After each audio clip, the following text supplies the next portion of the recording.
Well, welcome everybody to Neosho High School for Republic Tiger football as the Tigers travel for a Week 9 game in the COC at Neosho.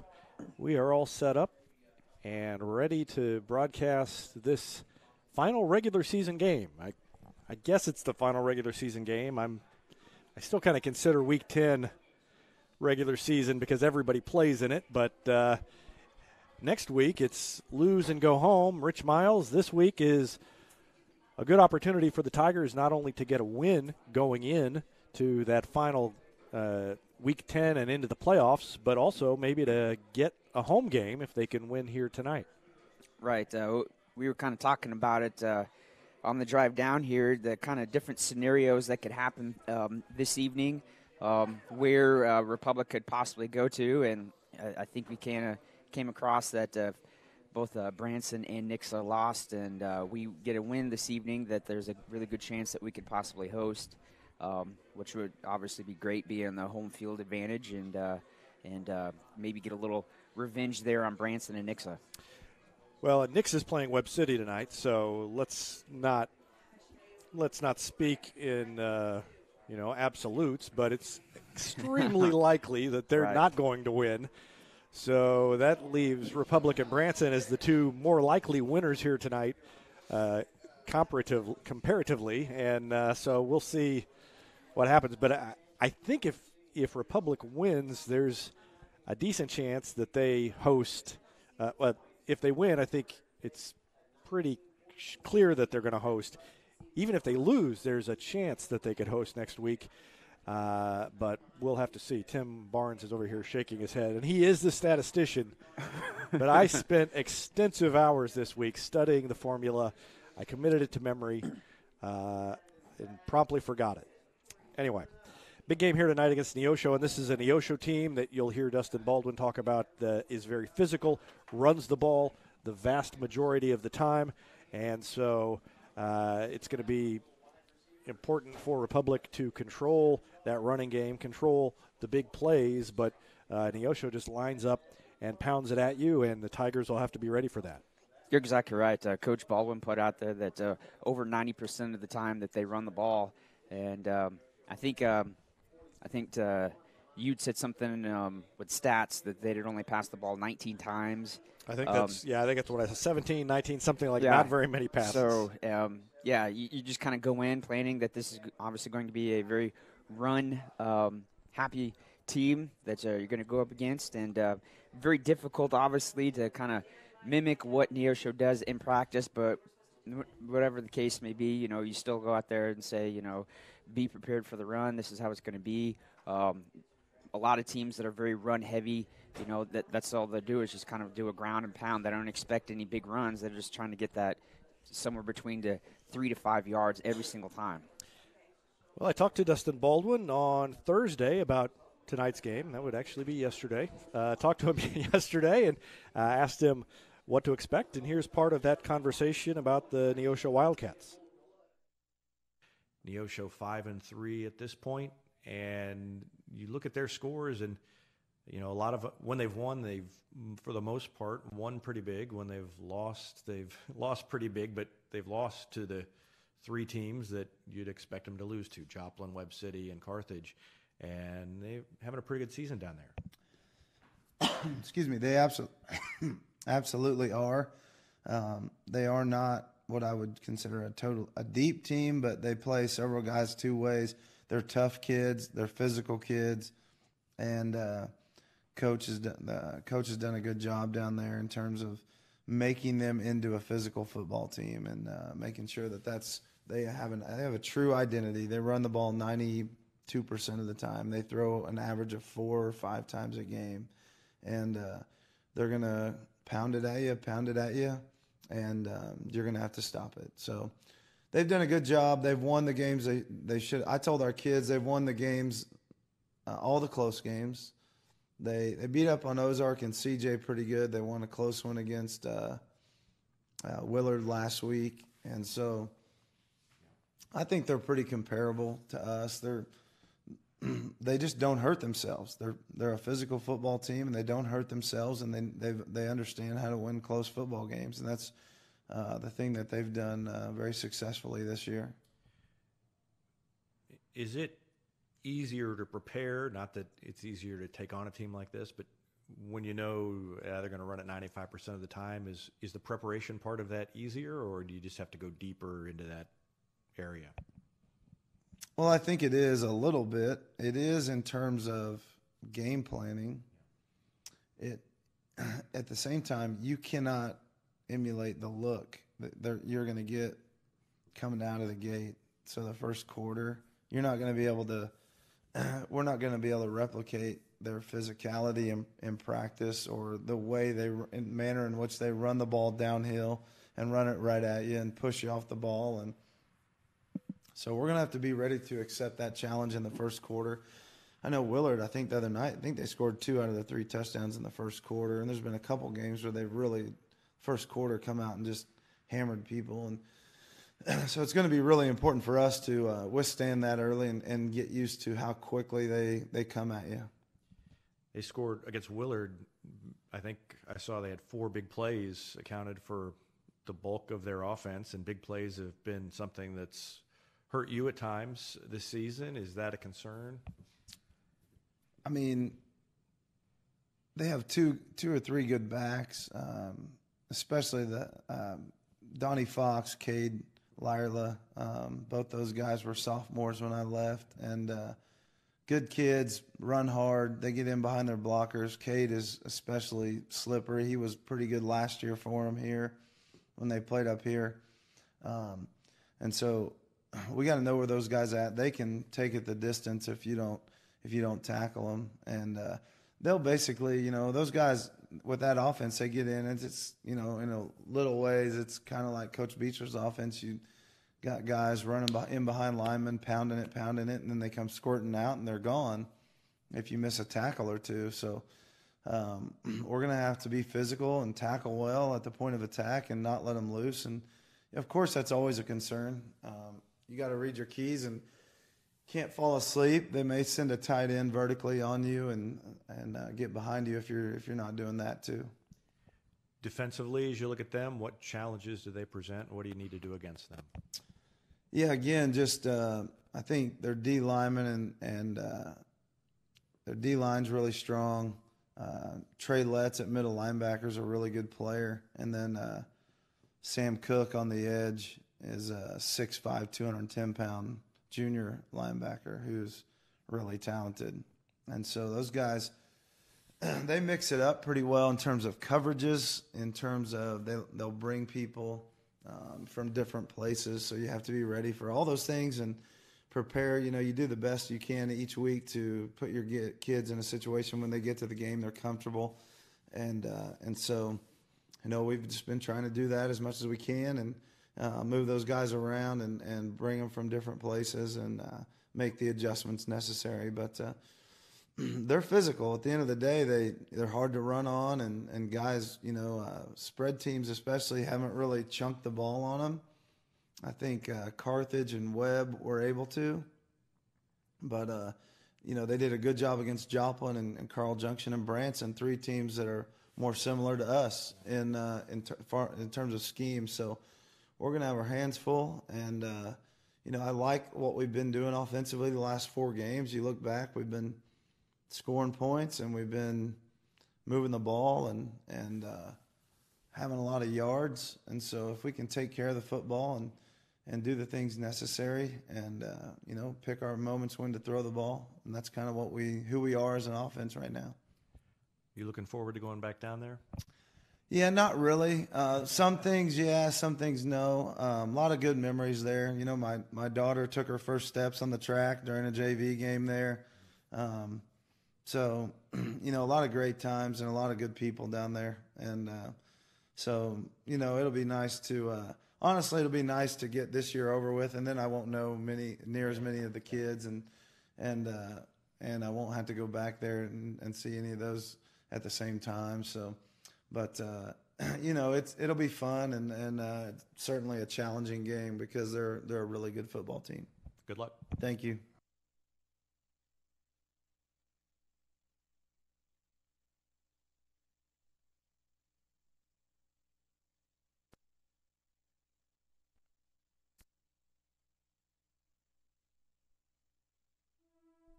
Sometimes you don't know you need a doctor until you need one right away.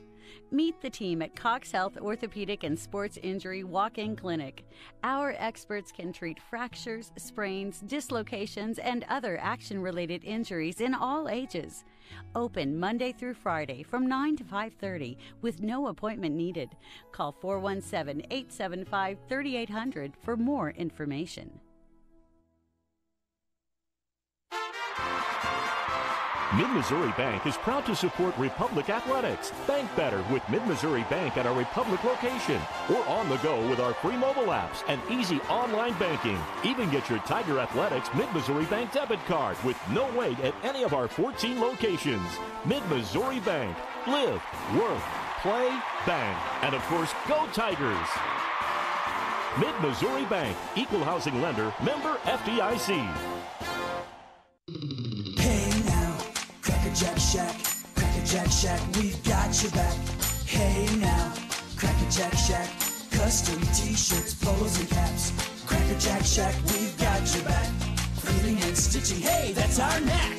Coffee mugs, pins, frisbees and more. Cracker Jack Shack, your promotional store. Creative ideas, and that's a fact. Always on time and right on track. Cracker Jack Shack, we've got your back. Cracker Jack Shack.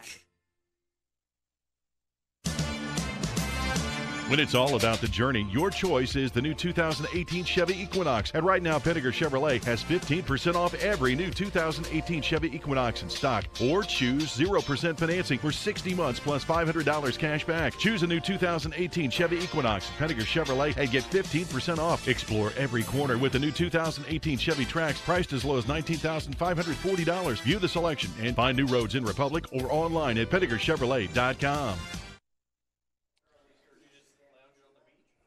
Well, welcome back to Neosho. And little excitement here in the press box as newly married camera operator Zach White walked in. White is still your last name. Okay. So Zach was gone in Hawaii last week while we were freezing.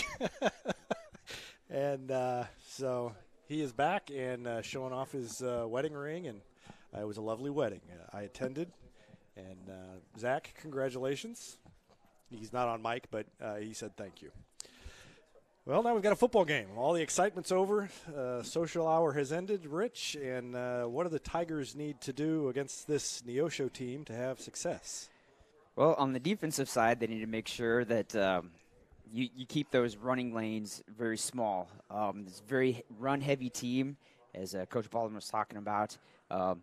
But at the same time, always keep in the back of your head that they may try to throw some play action at you. They've been known to do that. Run several running plays in a row, kind of make everybody kind of creep up a little bit, thinking it's going to be a run, and then they may throw one, over everybody on a play action, kind of suck everybody in. So always try to keep that in mind. On the offense,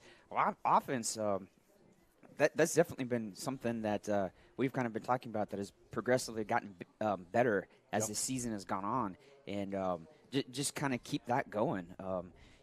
Even in some of the lopsided losses that we've had against Joplin and Webb City, the offense still looked like they've improved. And quarterback Lucas Hayes has definitely has been one of the guys that has kind of been the spotlight on a player that's definitely improved as the season has gone on. Kind of had some mishaps there in the first couple of games, but then has just definitely improved, and his awareness out there and his confidence has definitely improved out there, leading the Republic offense. You look at Neosho's offense, the quarterback Gage Kelly has thrown only 17 times. They've thrown 19 passes total. He's 8 of 17 for 153 yards, and he has had some success running the ball. Has rushed for 526 yards this season on 106 carries, so he averages 5 yards a carry. And then you've got Lyerla at 715 yards on 128 carries, so he's averaging 5.6. And then Donnie Fox, 442 yards. He's carried it only 72 times, so he's averaging 6.1. So you look at their three main ball carriers, averaging 5 yards a carry, 5.6, 6.1. And that is going to win you a lot of ball games when you can run the ball successfully. Hasn't really mattered when they've played teams other than Carthage, Joplin, Webb City that everybody knew they were going to run it. They just lined up and did it.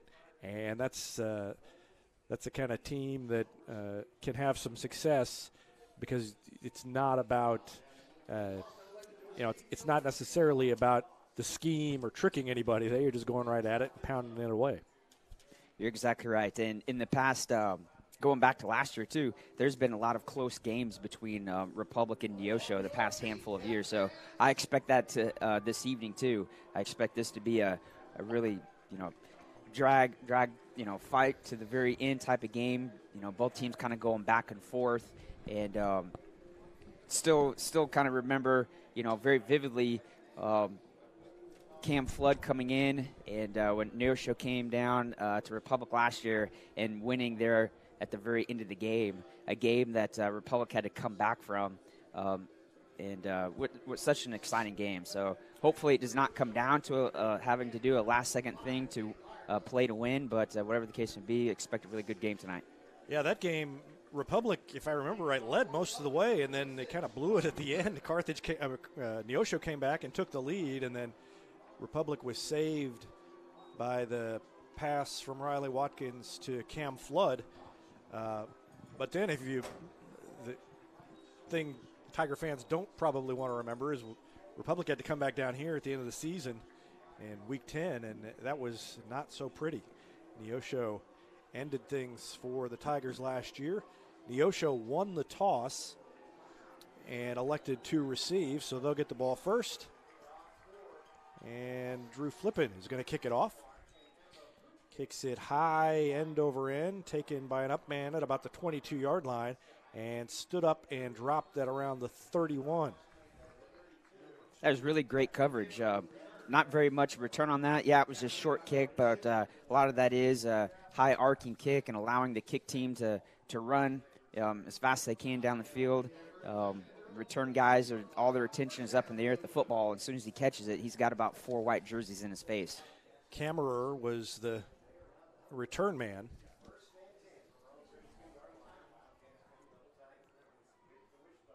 And the wishbone formation for Neosho. And they hand it off, and they are stopped in the backfield. Evan Smith is back there. He wasn't the first one. Duval was back there as well. There's Brady Coggin.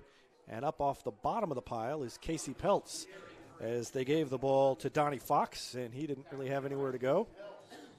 Maybe a gain of a foot, but not much more than that. And Neosho is doing something that not too many teams that we've seen on the schedule do. They actually huddle up in the traditional type of way. Most teams line right up on the line of scrimmage and look over for a call. 2nd and 10 for Neosho, and this time quarterback keeper, and it's going to be first down yardage. Tigers bit on the fake handoff, but Kelly took it out of the belly of the back and went to the far side, got around the edge, and picked up first down yardage out to about the 44. And that's one of the sneaky things of an offense that runs the option out of the wishbone.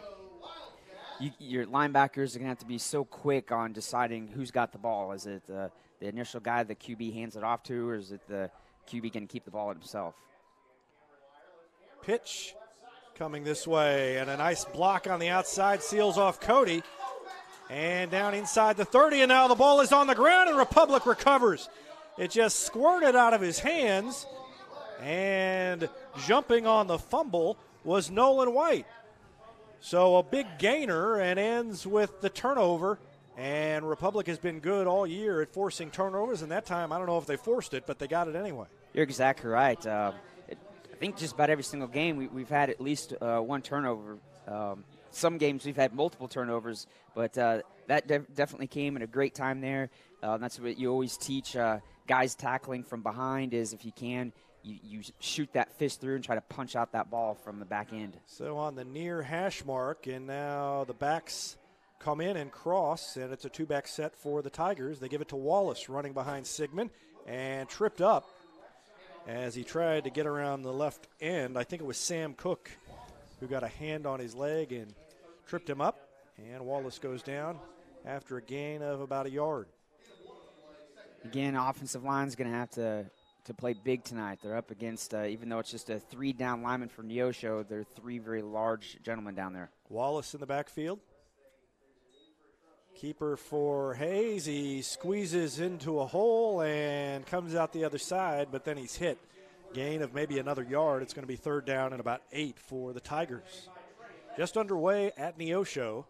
10:06 left to go in the first quarter. And that's something that we've kind of struggled with throughout the season is kind of the 3rd and long situations. Well, they give him 3 yards, so 3rd and 6. Not as bad as I thought it was. And movement on the defensive line, but they say that Sean Moran didn't go across the line of scrimmage. Almost bit, but didn't quite. And now we've got a whistle. I think it may have been. Oh, a timeout? Yeah, I think the play clock was almost 0. Yeah, I realized it was a timeout when I moved my binoculars over to the far sideline, and Dustin Baldwin was already like 15 yards onto the field. So with 9:37 remaining, Republic has to burn a timeout there. Did you know Heinz Street Pharmacy will deliver prescriptions right to your door, or that they can often save you money compared to what you're paying at the big box pharmacies? Heinz Street Pharmacy. Experience the hometown difference. Any day's a great day to send flowers. Heaven Sent Flowers and Gifts has been your local florist in Republic since 1987, offering free local delivery. Call them at 732-1334 or go online to heavenssentflowers.com.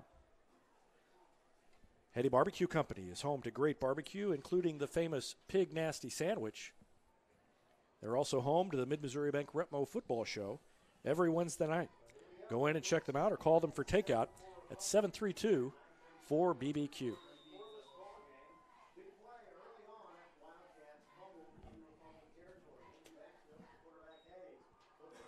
Hayes, nobody back there with him, is going to throw. He goes up the sideline, and he overthrew Jaden Duvall, who had position on the defender, but Hayes couldn't hit him. Yeah, Jaden had easily beat any defender that had come up on him. Man, if we could have just connected better, but that has definitely been something we've improved on is the passing game there. And there's been some games that we've hit those really long passes. Logan Watson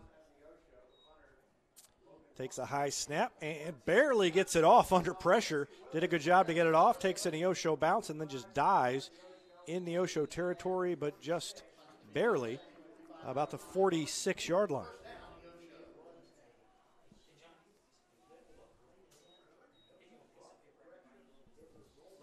So Neosho will take over right there. State Farm Insurance is there anytime, anywhere you need it with helpful advice and award-winning service.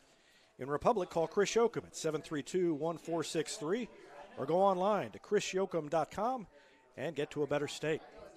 All right, so Lyerla comes to the near side and picks up about 3 yards on first down. And again, Neosho runs a wishbone type of offense.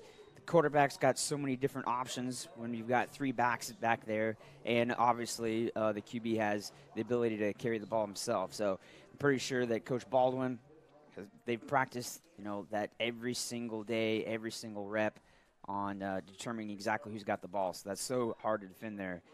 He's right there, hands it right off to the fullback there.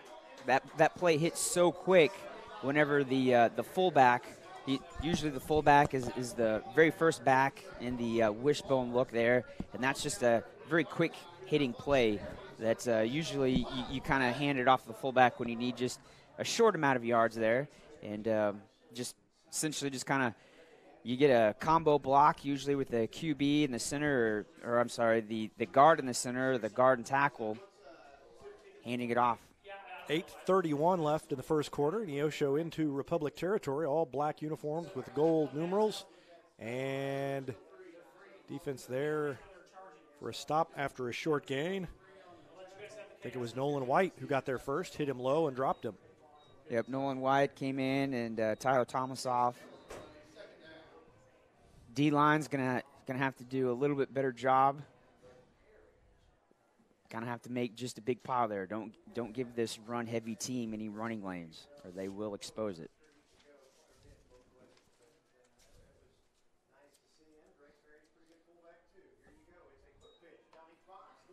Fox comes near side, and looked like he had room, but the Tiger defense closed quickly. Yeah, and brought him down. Yeah, linebackers came in, and I think Duval came in and kind of cleaned things up. Very quick pitch or a toss sweep, trying to see if they could run a little bit on the edge. So far, they've tried to run up the middle. Some of the big runs they've had, though, is when they've run outside of the tackle for Neosho. So that's something definitely that the defensive coaches will probably look at and try to adjust.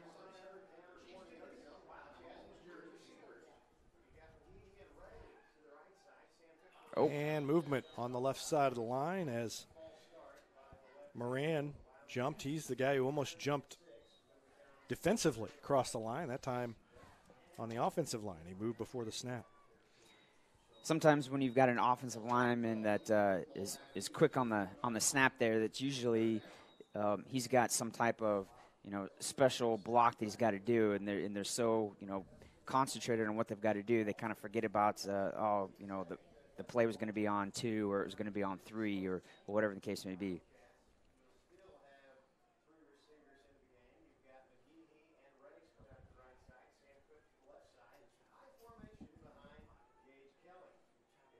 Kelly under center and fakes the handoff, rolls to his right, tucks it, is going to run, and gets away from a couple of men, has the first down, and tripped up from behind by Thomasoff, but not before he takes it down inside the 20. So a big run by Gage Kelly. Again, just hand off. They went up the right-hand side, went outside the tackle, cut it back in.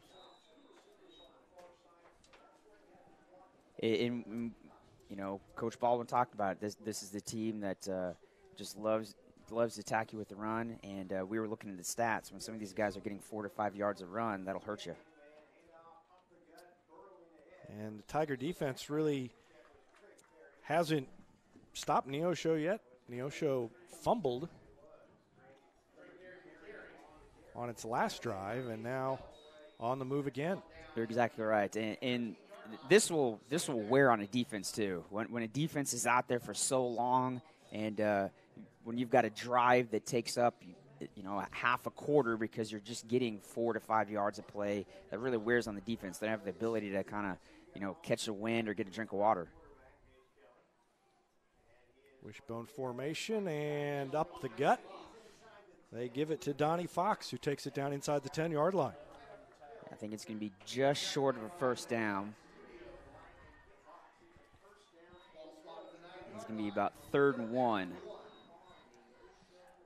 So you would presume it's 2-down territory here. 4-down territory, 2 left for Neosho on 3rd and 1 here. But a good opportunity for the Tiger defense. Let's see if they can come up big. Looks like they're showing blitz, and quarterback keeper pushes forward. He's going to be near the first down marker, but not obvious that he got it. All right. Had to definitely work for it. Kind of saw that possibly coming.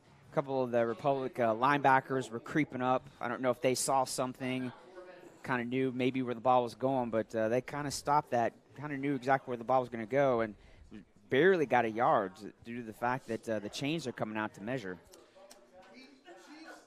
Yep, the Tigers go over to the far sideline. Neosho comes over here while they wait for the measurement. Very close. They're having to get down there, and I think he's short. Yeah, looks like maybe short by an inch. Wow. So this is where D-line coach would definitely reassure their D-linemen, hey, don't flinch on a hard count. Don't give them the easy first down.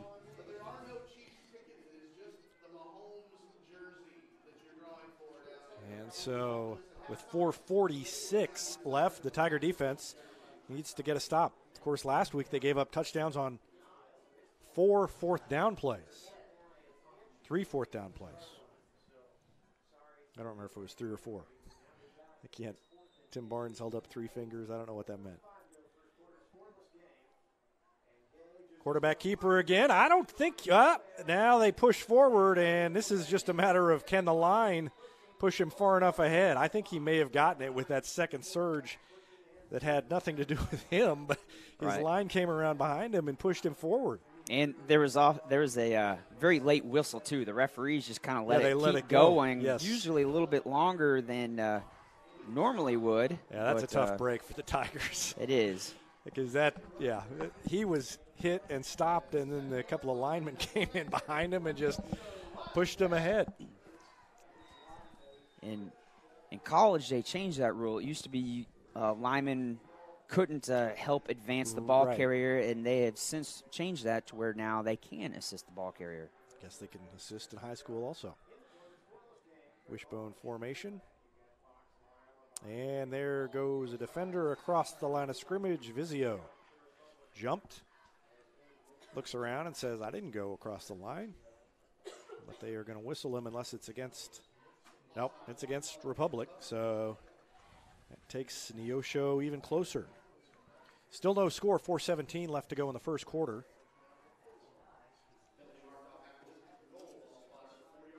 It just kind of just amazes me how all season we've just every offense is just in a rush, and then Neosho just looks like they take their time. They get in the huddle, they wait for the play to come running in, and they just kind of walk up to the line of scrimmage. This is the Mayberry of COC offenses. And they drive forward for maybe a yard before being pushed back. I think maybe Jordan Gold was in the assist on that. Yep, and was that Letts that had the – I think it was Letts that got the carry.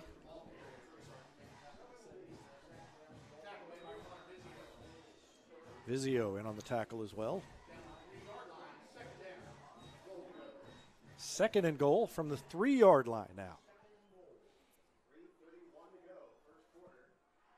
Duval, the safety, standing about a yard deep in the end zone, and he's the deepest in a big hole. Oh, no, it was a keeper. Yep. I thought they gave it to the back, and Gage Kelly goes in. So a touchdown for Neosho with 3:22 left in the first quarter, and it is 6-0 Wildcats. Now he did such a good job of reading our defense.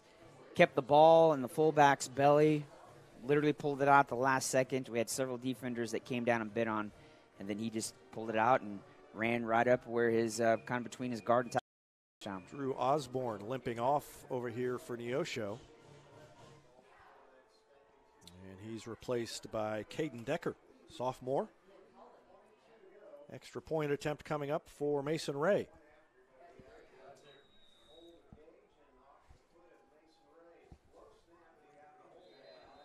Ray kicks it up and through, and with 3:22 remaining in the first quarter, it is now 7-0 Neosho. The Tigers will get the ball back after we return to action. When you're looking to buy or sell a home in Republic, you want someone who knows this market and who also knows marketing. You want the team at Sue Carter Real Estate Group. Sue's been helping families with their real estate needs here in Republic for 15 years, and she has assembled Republic's biggest and best team of real estate professionals. They're innovative, hardworking, and committed to helping you. Whether you're buying or selling, put them on your team. The Sue Carter Real Estate Group. It's about home. Whether you have a hole in your roof or you're missing a single shingle, you know who to call in Republic. It's Mike Mansker and the team at Absolute Roofing. Give them a call at 869-0444 or find them online at absoluteroofers.com. Well, let's see if the Tigers can get back in this and get on the scoreboard. Trailing 7-0. Back deep is Cam Flood. He's returned one for a touchdown this year, that in the game against Joplin. And a line drive right at Flood, and he slips and falls on the 12. So Slippery grass, took off, and down he went. And tough break for the Tigers. The coverage was not that quick getting down there. It took a while, even after he fell down, for anybody to get down there and get to him. You're exactly right. The small wall of defenders, they were set up ready for him to give the call there for them to move forward, and it almost looked like he just tripped right on the grass. That was just the craziest thing. But whatever the case, no matter where we get the ball, still got to march down the field and score a touchdown.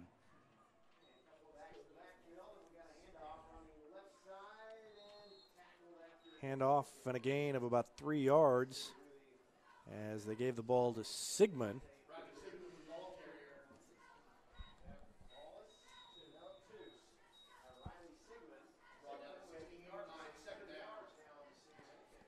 Here we go. Empty backfield here. Oh, they switch it out. And the backs come in. Second time they've done that. They started with the empty backfield. They give it to Wallace. Cuts it back inside. Gains a couple of yards. Out to about the 19-yard line, and it'll be a gain of maybe 2.5, and they'll have a 3rd and 3 coming up. An important third down here as they try to keep this drive going and not go 3 and out. Third, and they're calling it 3 on the scoreboard. It's a long 3, I think.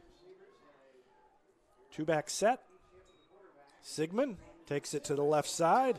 Bounces outside, stays on his feet. Good second effort out to the 25-yard line and a first down for Republic. Yeah, great second effort by Sigmund there. It looked like he was going to be tackled there for just a short amount of gain, short amount of yardage there, just short of the first down. But that last effort there, he just kind of muscled his way through, fell forward just enough. First down for Republic. Duval and Sigmund stacked as wide receivers over on the near side. Hayes keeps it and takes it forward for about a yard. Kind of seen some different looks out of our offense. Had some receivers in a bunch formation or a stack formation. We've had the backs split out and then motion back in. So I don't know if it's just because this is later in the season where so many, Neosho's got the ability to see so much game film on us that we kind of put a small little wrinkle in. 1:33 left in the first quarter. They give it to Wallace.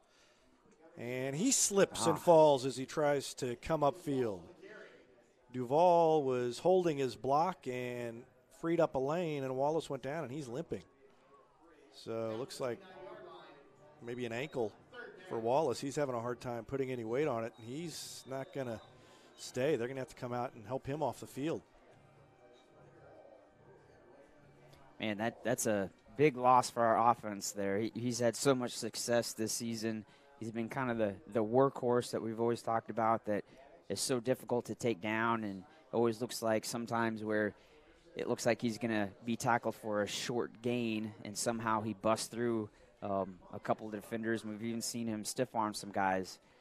Yep, Rackley and Morehouse carried him off, and he wasn't putting any weight on that foot, so he just slipped and went down. I don't know if he went down because he injured it or if he injured it as he went down. But now it's going to be Duval in the backfield. And Dustin Baldwin has said all season that Duval could very easily be a back. They just haven't had to put him there. They're going to throw it over the middle, and it is dropped, intended over the middle for Gavin Walker. And he was hit, but I think he dropped the ball before he was hit. It was awfully close. Yep, 4th and 6, and the Tigers will have to punt it away. But 58 seconds left in the quarter. He did not see that Neosho defender at all. His head was totally concentrated on the ball, and as soon as that ball hit his hands, that Neosho defender came in and dislodged the ball. Yeah, I don't think he didn't let up, like pull back because he was afraid of getting hit, and now we've got a flag over on the far sideline. Could this be the sideline warning? We haven't really seen that this year. Nope, it's offside against Republic. Huh. Oh. So that's a situation. If you're going to get a penalty, you're going to get a penalty that's not a smart penalty. I guess that's the time to do it. They were going to punt it away anyway. It cost them 5, but they were going to kick it already.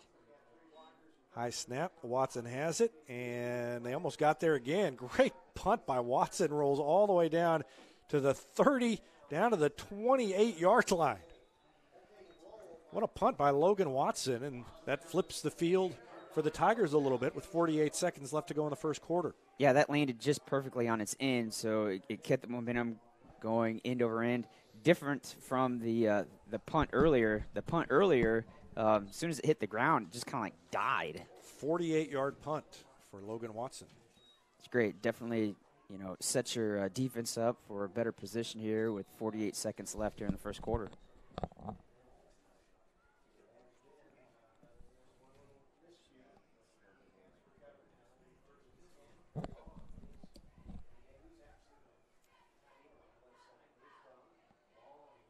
Wishbone formation. They pitch it, and running behind big number 79, Ethan White, is Donnie Fox. And the clock ticking down to 35 seconds left in the quarter. And that's something that Neosho kind of consistently has had for several years, is just the size. If there's anything that Neosho has definitely just kind of been just a little bit better than us, is they've just got guys on the offense and defensive line that are just so much bigger than everybody else. Yep, probably going to be the last play of the quarter.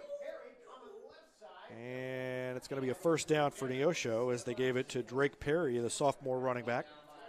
And he picked his way forward for a first down. So down to 6 seconds left, and with the first down, the clock stops briefly, but it'll restart again here shortly. And Neosho already coming off to the near sideline. So we come to the end of the first quarter, and it is 7-0. Neosho with the lead. When you need a plumber, you usually need one fast, but you also want one who'll do the job right. In the Republic area, that's Far Better Plumbing. Whether it's residential, commercial, or you need excavation, call Far Better and let them take away the stress of your plumbing problem. Call them at 864-8703 or find them online at farbetterplumbing.com. Every insurance company hopes you drive safely, but Allstate actually helps you drive safely with DriveWise. It lets you know when you go too fast and brake too hard with feedback to help you drive safer, giving you the power to actually lower your cost. Contact Republic agent Jesse Pritchett to learn more. That's Allstate agent Jesse Pritchett in Republic. Destiny Church wants to create a revolution through serving, and part of that is recognizing student athletes who are getting out in the community and making a difference. It's a feature called Servolution in Republic Tiger Sports Magazine. If you know a student athlete who's making a difference in the community by volunteering, email me, David at republictigersports.com, and let me know about them. And they give it to Fox on first down, and he falls forward out near midfield. Good gain of about 5 on first down. One of the positives of also running out of the wishbone is kind of making the defense always guess who's going to get the ball, but you've got your option between 3 different individuals. So it's not just one back or 2 backs that's doing all the work. Now you've got a third back there, so you kind of spread out the pounding that the backs get, and if one back kind of gets gassed, you can kind of spread it out to the other 2. 2nd and 5 out of the eye. 2 wide receivers to the near side and 1 to the far side, but they don't throw it to him. Yep, they didn't. They gave it to the fullback, and a gain of about 3. And Dustin Baldwin was right. This is a very physical football team, and it's not just punishing backs, but the line, not only does the line block up front, but we've seen multiple times that they do a good job once there's a stop of that forward momentum of pushing the back forward. Yeah, and they don't stop until the whistle blows. Yeah. And that's all 11 players for Neosho. 3rd down and 2. Early in the second quarter, Neosho leading 7-0, and I don't think they've got a first down on that one. They pitched it to Lyerla, and he was tripped up just past the line of scrimmage. It's going to be 4th and 2, and so 4th and along 1 for the Wildcats, just short of midfield. Big play here for the Republic defense. Yeah, huge play. You set the offense up with the short field. Again, they've got us once already by getting one of our D linemen to come off, so they've got to make sure they don't fall for the hard count. Vizio, Coggin, and Gold in the middle of the line, and a first down barely. Yeah. I don't know. They're not giving him a great spot. Just barely. I think he had, based on, okay, well, it depends which official marks it. One's standing about a half yard ahead of the other one. Wow, the one that is placing the ball. Where they spot it, well, I guess it's still a first down, but not by much. But the official on the near side of the field had the ball all the way out at the 50. He was standing like a half yard forward. Either way, the chains move, and Neosho didn't get to midfield, but they did pick up the first down. And 9:50 left in the second quarter. Neosho a 7-0 lead.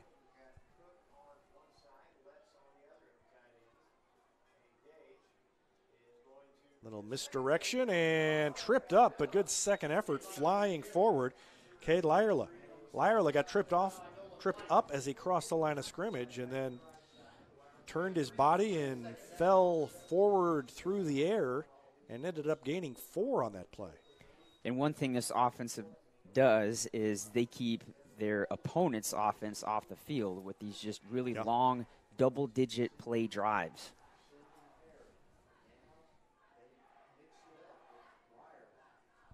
Already a 7-play drive. And Kammerer gains a couple of yards. And the Tiger defense did a good job that time of stacking him up.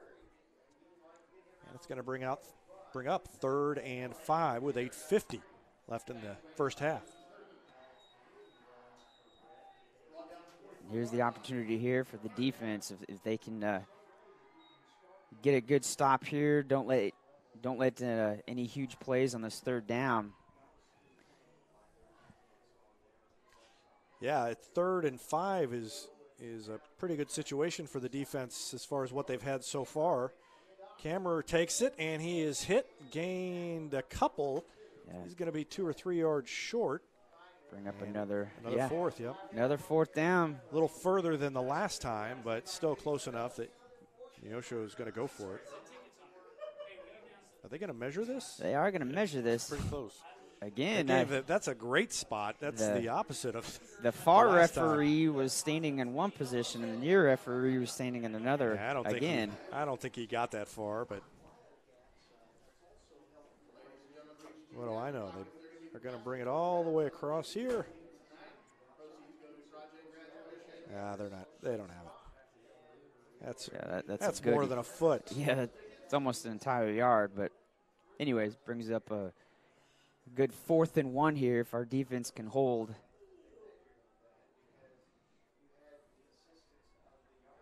Because just the way that Neosho is going here, they're just going to eat up more clock, leading us down to halftime.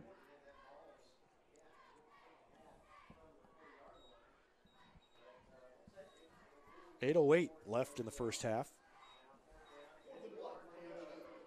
The Republic's offense hasn't done very much tonight. The one time they got a break on the turnover by Neosho, weren't able to really capitalize. Picked up a first down on the next possession, but weren't able to do anything with that either. Had to punt it away. They hand it off to Lyerla, and he's got it inside the 40, down to about the 37. First down, Neosho. Is that 10 plays on this drive, Tim? I think we're pretty close to it. It's not, yep. So, again, Neosho's offense, they just ground and pound, nothing fancy as we talked about. They just kind of run most of their plays between the tackles, and they are perfectly happy with just getting somewhere between 3 and 5 yards of play and just eating up the clock and keeping the opponent's offense sitting over there on the bench.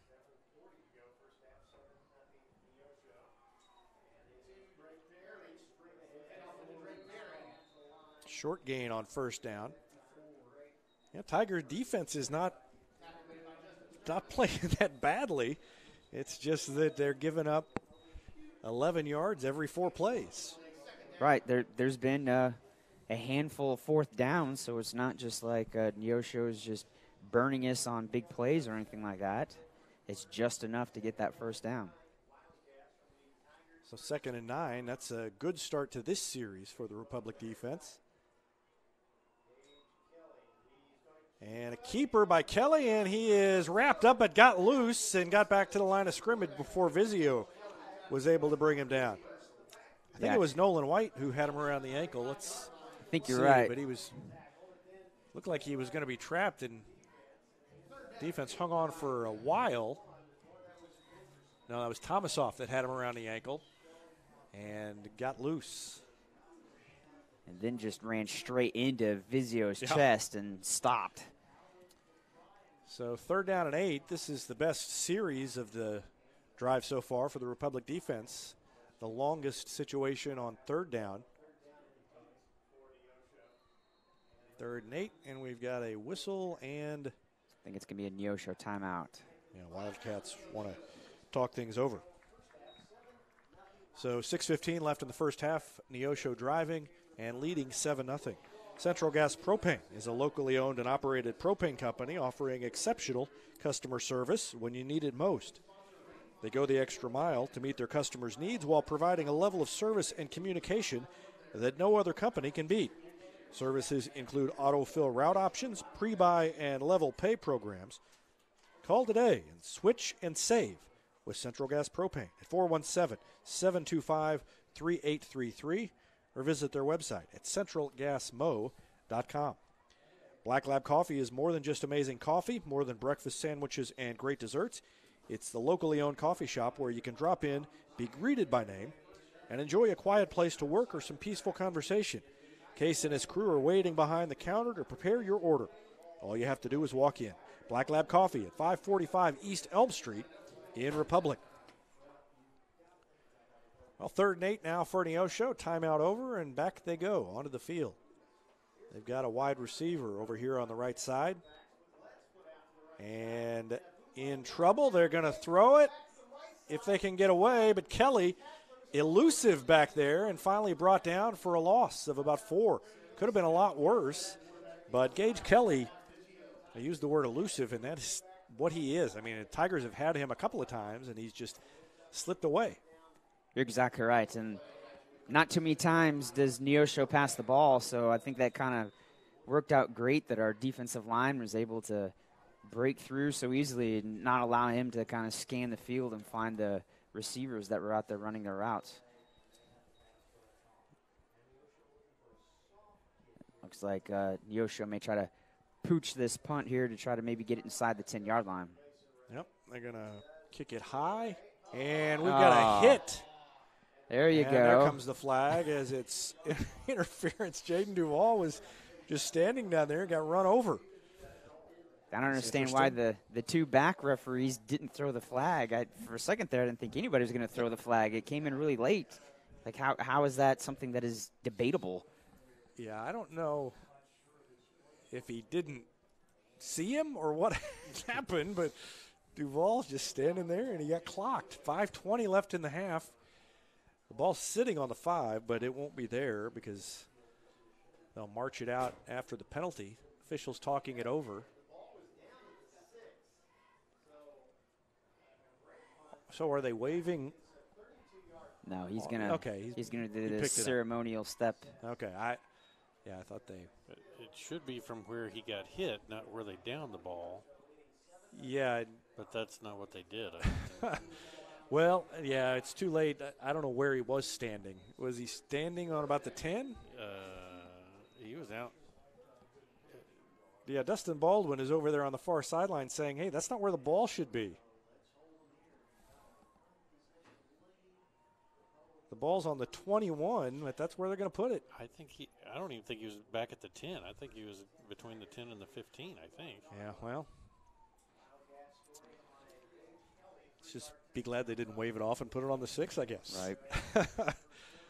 So, Sigmund in the backfield with Lucas Hayes. Wallace out for now, and we'll see if he comes back. Duvall goes in motion. They give it to Sigmund. Sigmund doesn't have much running room, gained maybe a yard on first down. Yeah, the left side of Republic's offensive line didn't get too much movement there. Once Sigmund got the ball, he really didn't have any running lanes and just kind of ran into a couple of black jerseys. You would think that with Neosho just doing a three-man front that we'd be able to run the ball a little bit on them.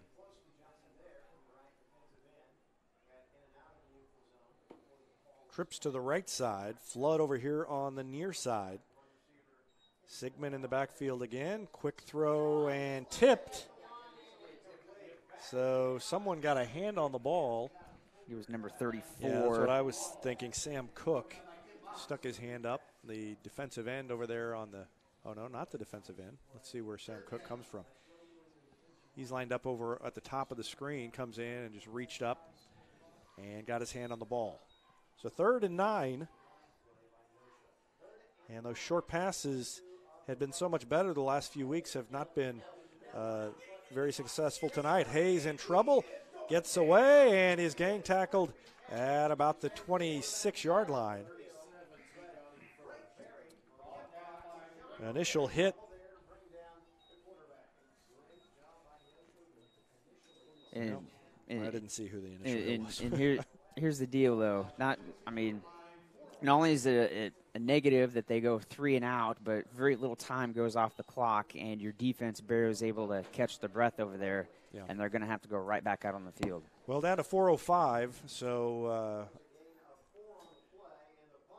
they get the punt off, and it bounces at midfield. Another Tiger roll down to about the 42-yard line. The good news for Republic is that 3:54. I don't know if Neosho can go that far in 3 minutes and 54 seconds. The pace they were going before. We'll see if the defense can hold again. That would have been. Let's see. When did they get the ball? How long did they have the ball last time they had it, Tim? They got it with 9:23. No, they got it with 48 seconds left to go in the first quarter, and then Republic got the ball with 5:10. So they only went about 50 yards, right? And they ran about 7 minutes, 7 minutes off the clock. It would take a quarter and a half for them to go on the full length of the field. The way these teams have stacked up, and a good spot again by the official. They give him a couple of yards on that. Give him 3 yards. Yeah, that was a good spot there. I don't think he quite got that far, but it's just kind of been just because most of the runs have been right up the middle there. It's been a gang tackle by Republic. It's not just one Republic defender out there. There's several times where we can call 3 or 4 numbers. Yeah, Duval, the safety, is only about 8 yards beyond the line of scrimmage. They are going to throw.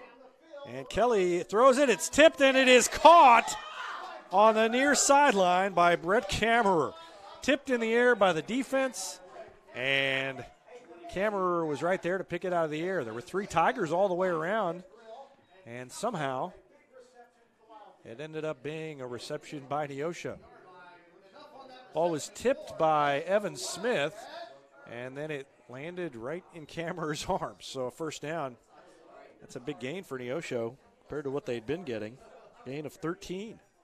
Yeah, just amazing due to the fact that, like you'd mentioned, there's 3 white jerseys around the receiver there. Any one of those guys could have picked it off, but it gets batted up in the air. Receivers at the right place at the right time.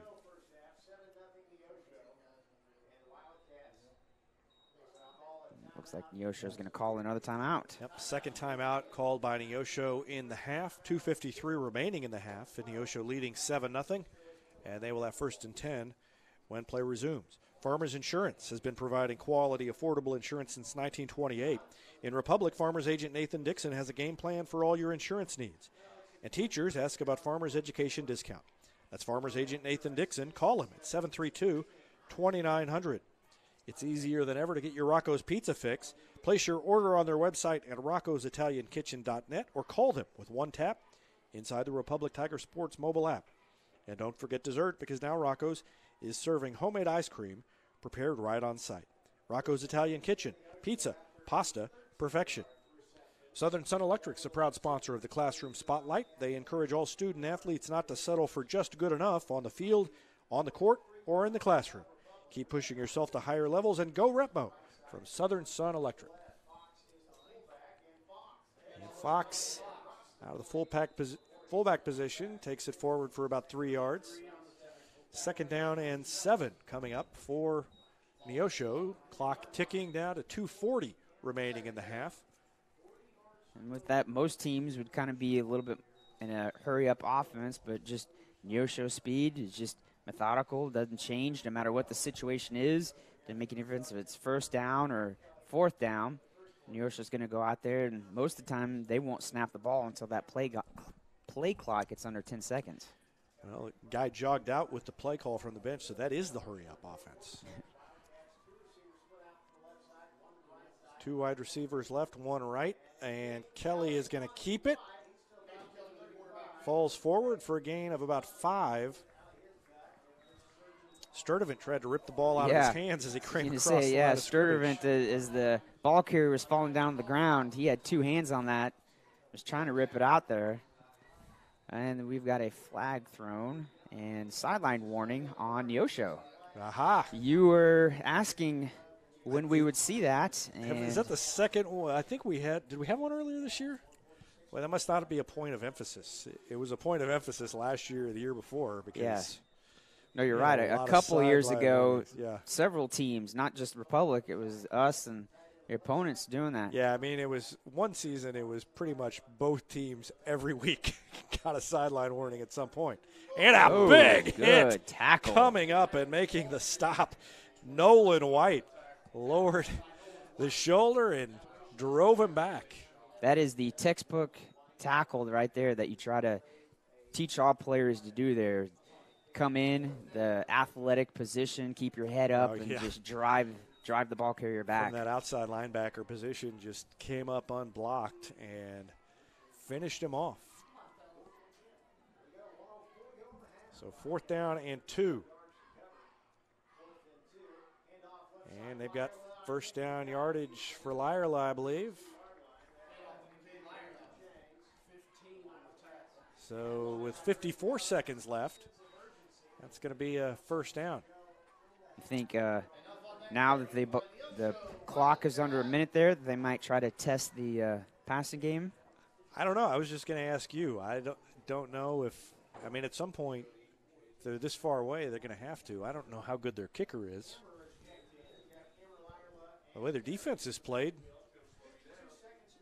10 points would be a big lead. Kelly keeps it. Faked it to Drake Perry and then turned and cut it inside, a gain of about 5, down to 35 seconds left. Here come a couple of players in. That's Connor McGehee and Donnie Fox. They only have 1 timeout left. McGehee is lined up wide over here on the near side, 2 backs. And they hand it off. And Donnie Fox drives forward near the first down marker, but took so long to bring him down that there's down to 10 seconds left. 9, 8, and a timeout called by Neosho. And I'm guessing they are going to try and kick a field goal here. We'll see.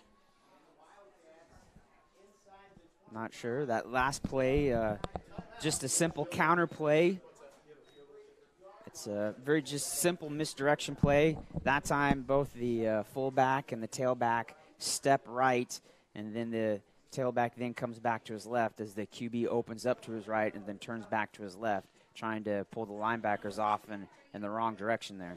Took the headset off and asked the folks up here how the field goal kicking situation is at Neosho, and I was told I don't think so. So I think they're going to go for it from this spot on the field with 8 seconds left.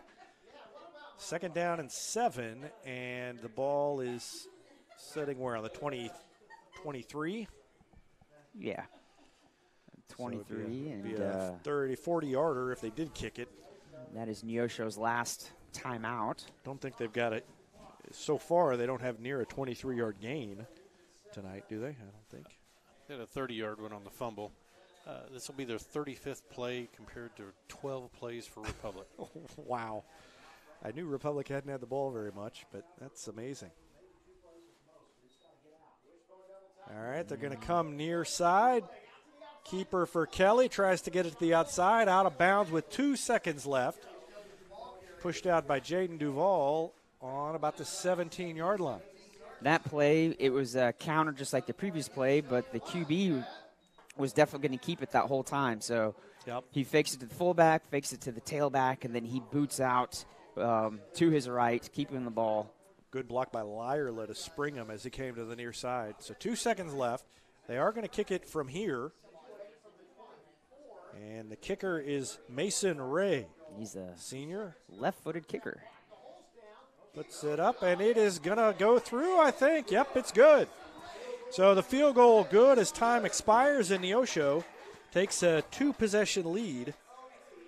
They lead it 10-0 here at halftime. So Tigers will go to the locker room, talk things over, and see what they can do to turn things around offensively. I would say the number one thing they could do offensively is to get the ball and have it on offense. Right. Offense hasn't been out there like you mentioned.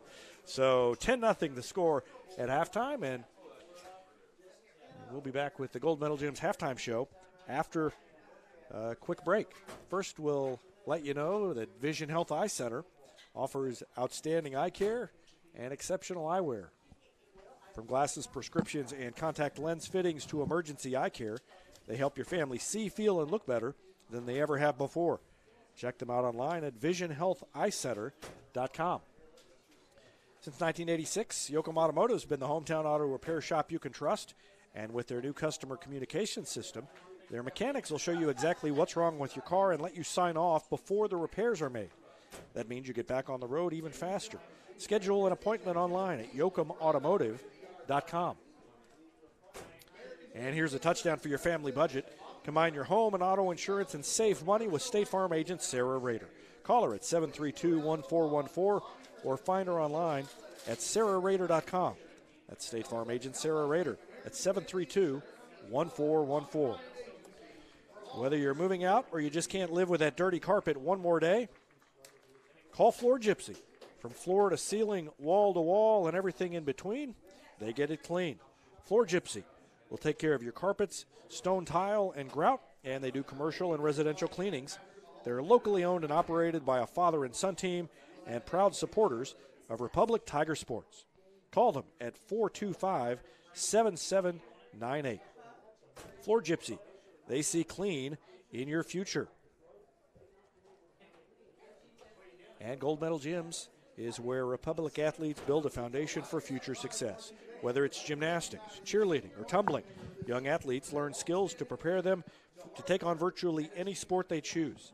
Sign up for your free trial at their gorgeous new facility at Highway M and Highway 60, Gold Medal Gyms, raising the bar for Republic athletics. And thank you to Gold Medal Gyms for sponsoring our halftime show, and we are in our Gold Medal Gyms halftime show.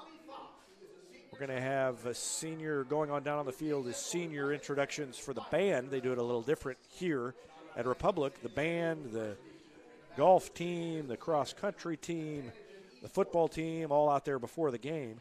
Here, they did senior night for the football team before the game, but saved the band for halftime. And I always like seeing Rich, the football player, who is also in the band. And in this case, it is Donnie Fox down there. Has the nice, they even gave him his trumpet. So he's full uniform, but holding the trumpet and participating in senior night. So I guess he got to do 2 senior nights. They don't make him do, don't make him combine them. He gets to walk out there twice. No, you're exactly right. That's someone that is definitely putting in the time. Someone that most schools will do early morning band practice. So he's probably one of those athletes and band members that is doing band practice really early in the morning for the sun's coming up. And then after school, he's out there doing practice. And then when he goes home, he's, probably doing some schoolwork. So his days are really long.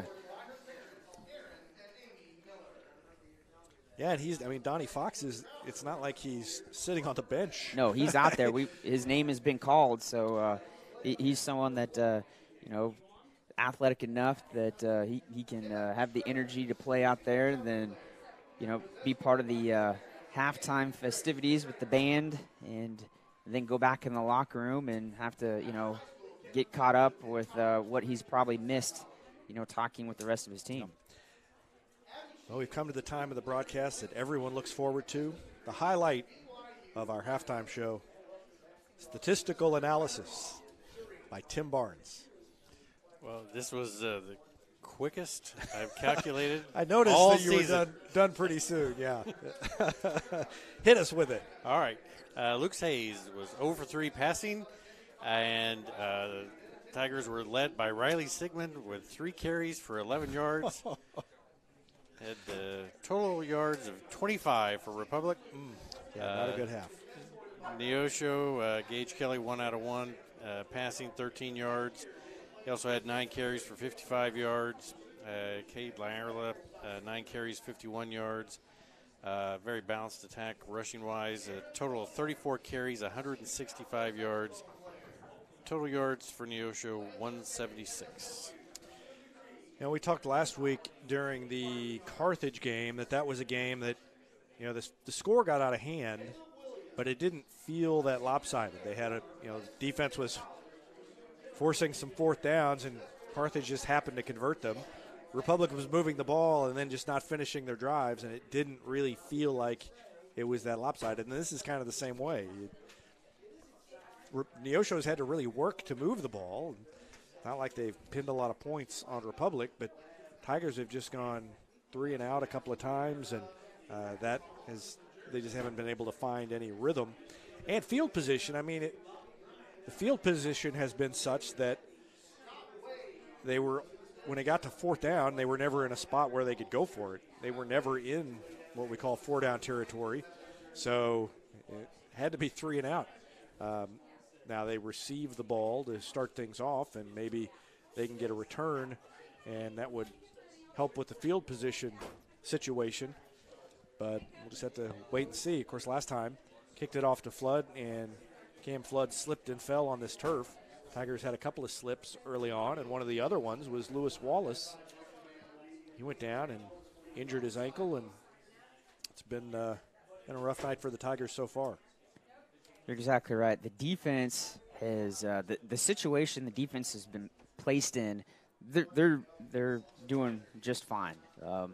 Game is not out of hand. It's only 10-0. They've had to make Neosho's offense work hard for every single yard. They've made Neosho have some negative yardage plays. It's just every single time it kind of looks like where the defense is going to be able to hold and make Neosho punt. Neosho is able to just get just enough just to barely cross that first down yardage marker there. But, offense, like you had mentioned, the offense is going to have to be little things that they're going to have to accomplish in the second half. And one of those little things that they're going to have to do is they're going to have to string out some first downs. I think it's only, is it 1 or 2 first downs that we've only gotten 1 first down in the entire first half. And, that just can't happen in the second half if we plan on to get back in this game. We're going to have to rattle off a whole bunch of first downs and do exactly what Neosho is doing. We've got to be able to control the clock with our offense and eat up some clock and keep Neosho's offense sitting over here on the bench. And just the amount of time that our offense has been sitting on the bench, that kind of cools them down. They're not staying warm because they're just standing over there.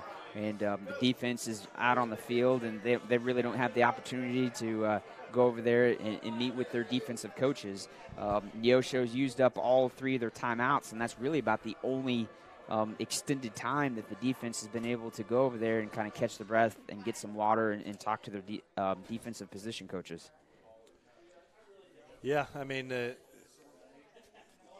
of course, we've seen some games where the Tigers have had rough nights offensively in the past 4 or 5 years that we've been doing this, but to have that few plays, it's been a long time since they have been flummoxed offensively as they have been in the first half.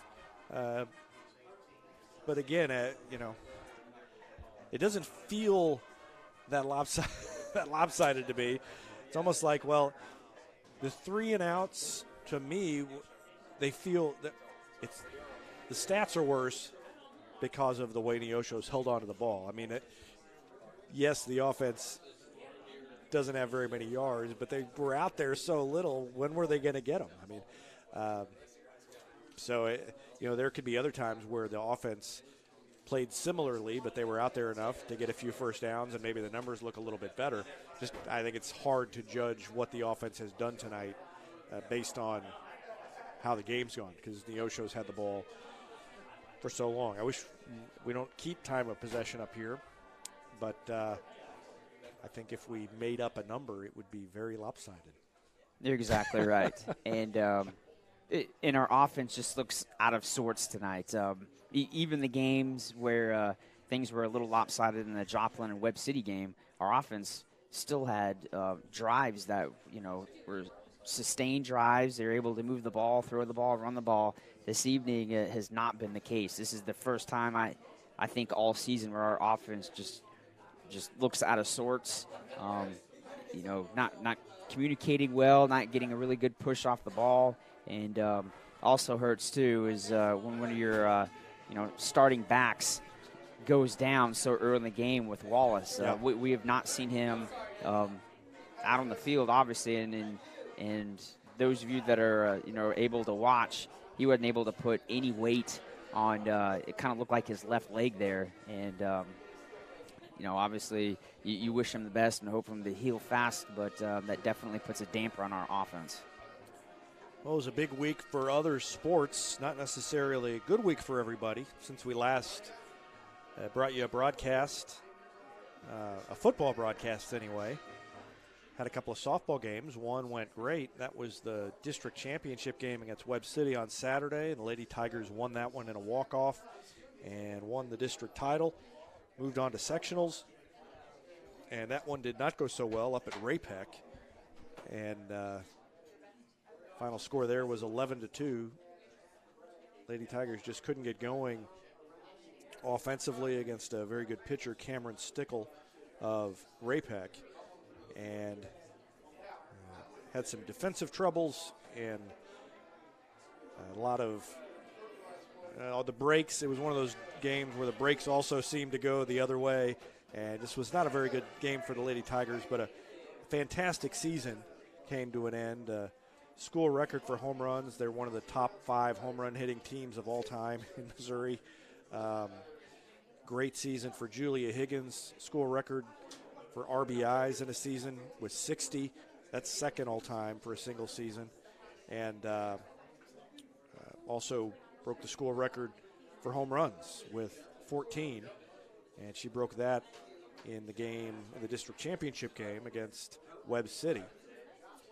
Megan Weiss had a 24-game hitting streak at one point, and she had the game-winning hit against Webb City. Kaylin Ragsdale had the school record for runs scored. Did not break the school record for stolen bases, but only because she had so many last year. Had 42 last year and ended up with 36 this year, which would have shattered the old record, but didn't break her own record from her freshman season. And I think there were probably some other records that I'm not thinking of, but I knew once I started, this is what Dustin Baldwin and Wes Beechler used to always hate to start listing names because he said, I'm going to forget somebody if I do. I just did the same thing to myself. Anyway, a lot of great records. They had a great season by the Lady Tigers. And the 4 seniors, Julia Higgins, Addie Cantrell, Megan Thorne, and Livy Collier, will be missed next season. It was a big week this week as well for Caitlin Snyder, who has been at the state tennis tournament. Lost her first match and then won her second match. So I haven't heard. I sent a text earlier to tennis coach Dan Vallis trying to find out what happened in the third match. The third match was if she wins it, she's guaranteed a medal. But don't know how that one turned out. She's trying to become the first Republic tennis player to win a medal at the state tournament since the team went and since the school went to Class 2.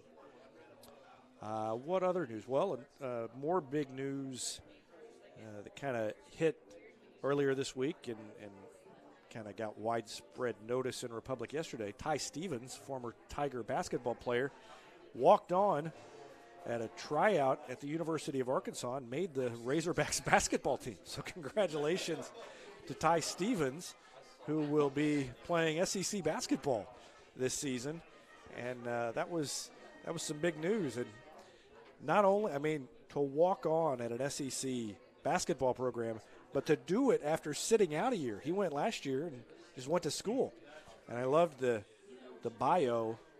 It said, bio on the Arkansas website says, well, he attended the University of Arkansas last year but was not on the team, which is probably one of the first times they've ever had to write that in a bio, but decided to try out and made the team. So that was kind of cool.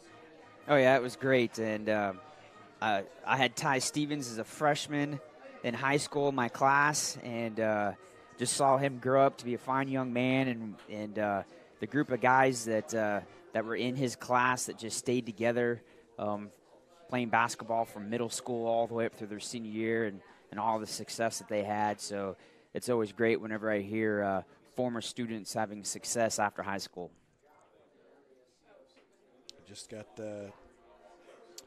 texted a picture of the program at Arkansas by, I don't know who texted me, but it was either Ty Stevens' mom or Trevor Fisher, who went to both.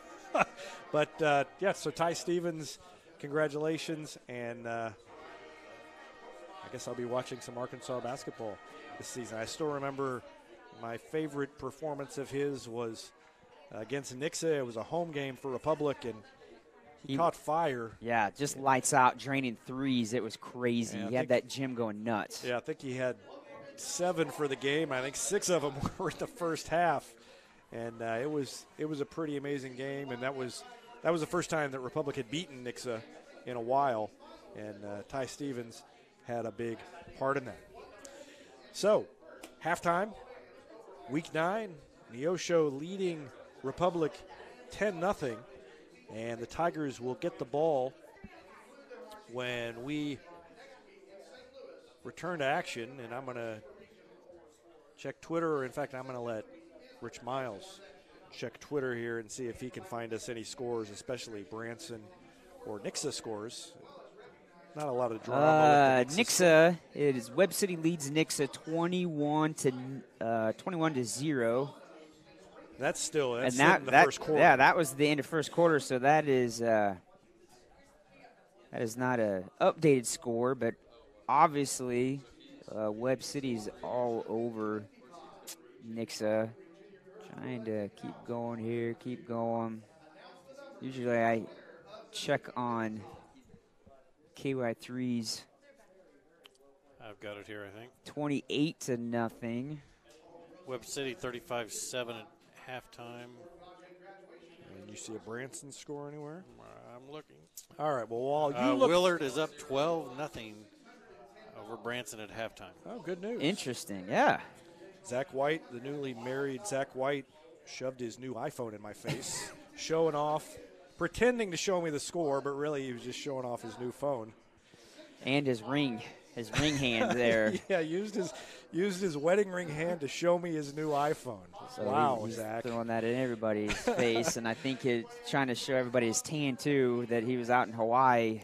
Yes. While we were dealing with this great Missouri weather. All right, well, we're going to look at some more scores, and we will take a break and be back with more of our Gold Medal Gyms halftime show after this timeout.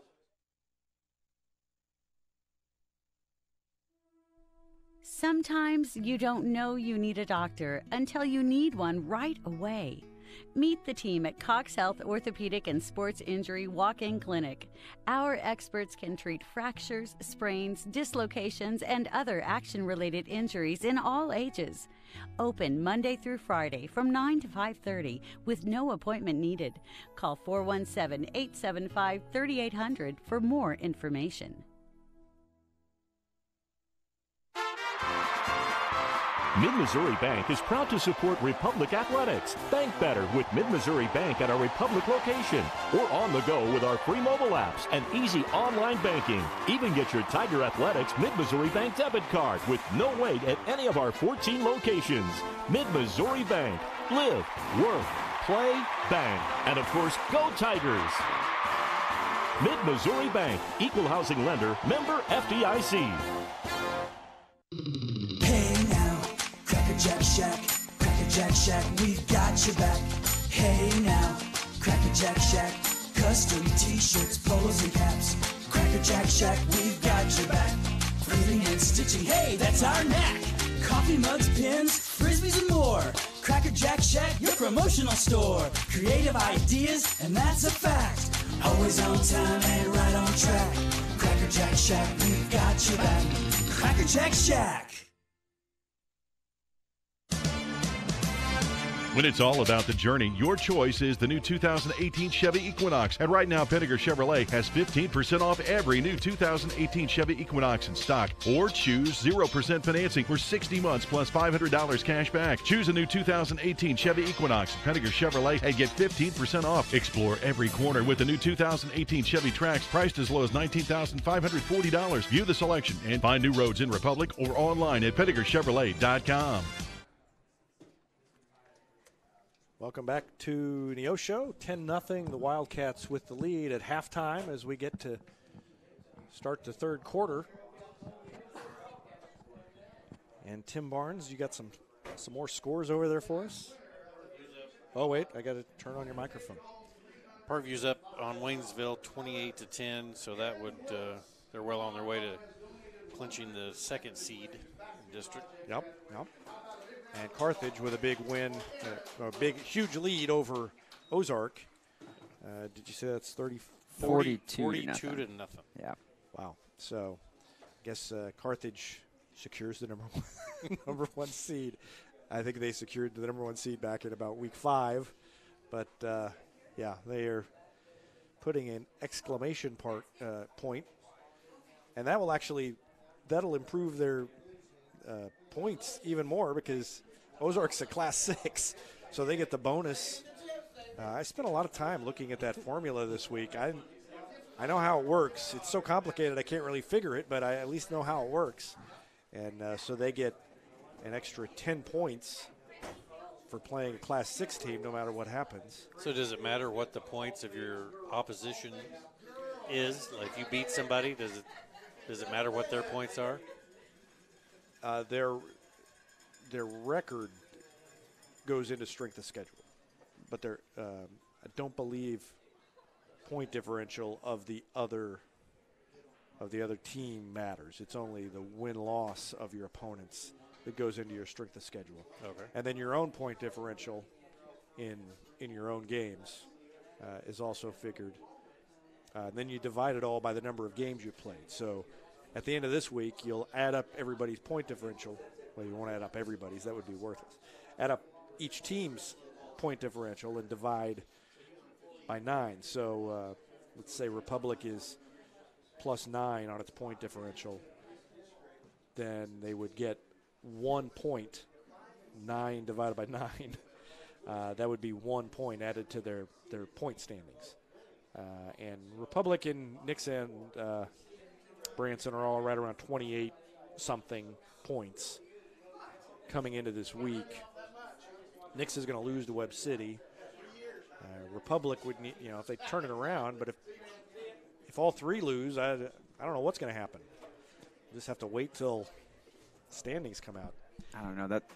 To me, I mean, for those of you who are listening or watching, he's got schematics and he's got trig going on here and trying to figure all this out. And yeah, there's a big glass window on the press box, and I've got one of those grease markers. Right. It's like The Beautiful Mind is what's going on here. I dozed off for a minute. Could you repeat that? You're not the only one that dozed off during that. I can tell you that much. But now that everybody's back awake again, let me remind you that Hines Street Pharmacy will deliver prescriptions right to your door. And they can often save you money compared to what you're paying at the big box pharmacies. Hines Street Pharmacy. Switch and experience the hometown difference. And now we are ready for the second half. As soon as the referees decide on where they're eating after the game. I'll be discussing a little ancient philosophy in the third quarter, so stay tuned for that. Cam Flood is back deep. He's standing on about the 10-yard line. Slipped and fell the first time he had an opportunity. This is the kind of game, I mean, it's low scoring, and it's the kind of game where big kick return could make a big difference. Let's see if they can pull it out. It's kicked shallow, and it bounces one hop to Jaden Duvall. He goes behind his blockers, has some running room, still on his feet out past the 40, spins out to the 50, all the way to the 49, 48-yard line of Neosho. So the Tigers got a big kick return, but it's not by Cam Flood. It's by Jaden Duvall. And you called it right there. A big kick return could possibly kind of shift the momentum and energize the Republic sideline there. And again, as we had mentioned earlier, the offense for Republic has barely been on the field, and this is their opportunity to get some, small little objectives here. And I think one of those objectives is obviously to keep the ball a lot longer and get a few first downs. Trips to the left side and 2 to the right, and now Duvall and Sigmund drop back into the backfield. So Duvall basically filling the spot of Wallace. A quick throw to Flood, who catches it down near the 30, down at about the 31-yard line. And that's the first time they've thrown out of that formation, I believe. And it's a quick first down for the Tigers. Yeah, and little play action made it look like it was a run play, and it kind of made that Neosho defender fall asleep a little bit and let Cam Flood get past him.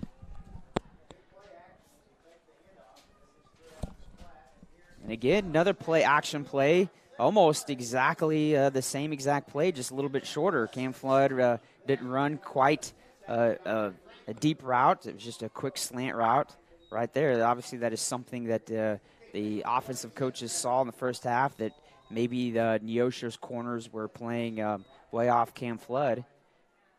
Now they bring him up on Cam Flood. Give it to Duvall, who cuts back and has running room down inside the 15. And look at Republic on the move. First drive of the second half, and trying to get back in this game, trailing 10-0. Early in this third quarter here, in the first 3 plays, looks totally different from the first half offense that we saw. In motion goes Duvall. They fake it to Sigmund. Hayes is going to keep it, throws it over the middle. It's almost picked off, intended for Rackley. And Cade Lyerla almost intercepted it, and that was not a very good pass, not a very smart pass by Lucas Hayes. No, that ball was on a rope. I mean, he slung that ball in there, but the Neosho defender was clearly got the inside position on Rackley.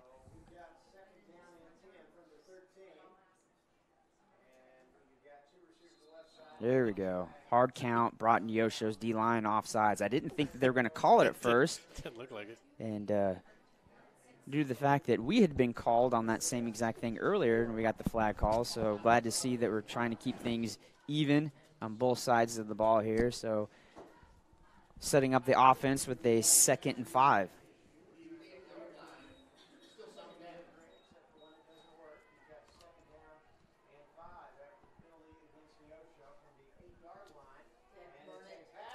Batted down again.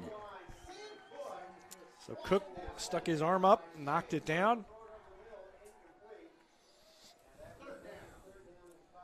I think he may have been the one that batted the ball down earlier in the first half, too. Yep. Is that something that hit Duvall on that slant? That definitely Lucas Hayes needs to keep in mind. The next pass play is that 34 has a high reach. 10:49 left in the third quarter. Duvall took it down to about the 5 before he was stopped short of the first down. And it looks big fourth down coming up. Yeah, it looks like I don't see anybody, I don't think, coming off there to kick the field goal. Offense is going to stay out there and try to get this first down.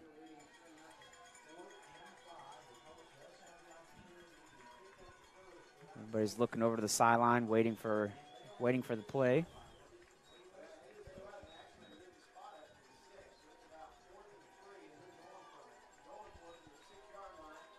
They throw it over the middle. That should be pass interference. Intercepted.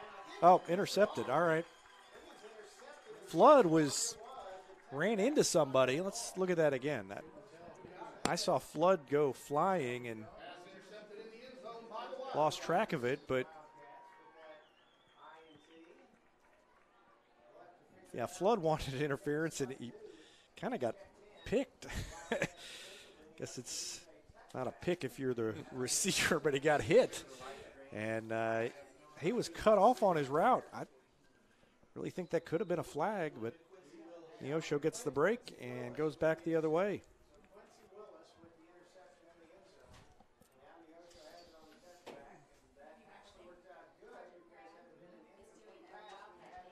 Oh, ball's on the ground.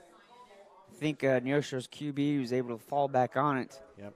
I think he was going to fake it to the fullback, and the fullback just kind of knocked it out of his hand, and it went straight down to the ground and didn't bounce around too much. He was able to just fall straight on it and curl it up in the fetal position there and keep the possession back with Neosho. But whatever the case, Neosho's not able to get any positive yardage there on that first down play, setting up almost a 2nd and 11.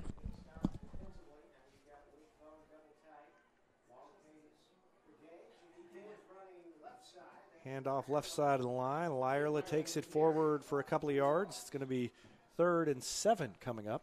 I think there's a whole bunch of Republic defenders, but I think maybe Tomasoff may be the initial tackler there for Republic.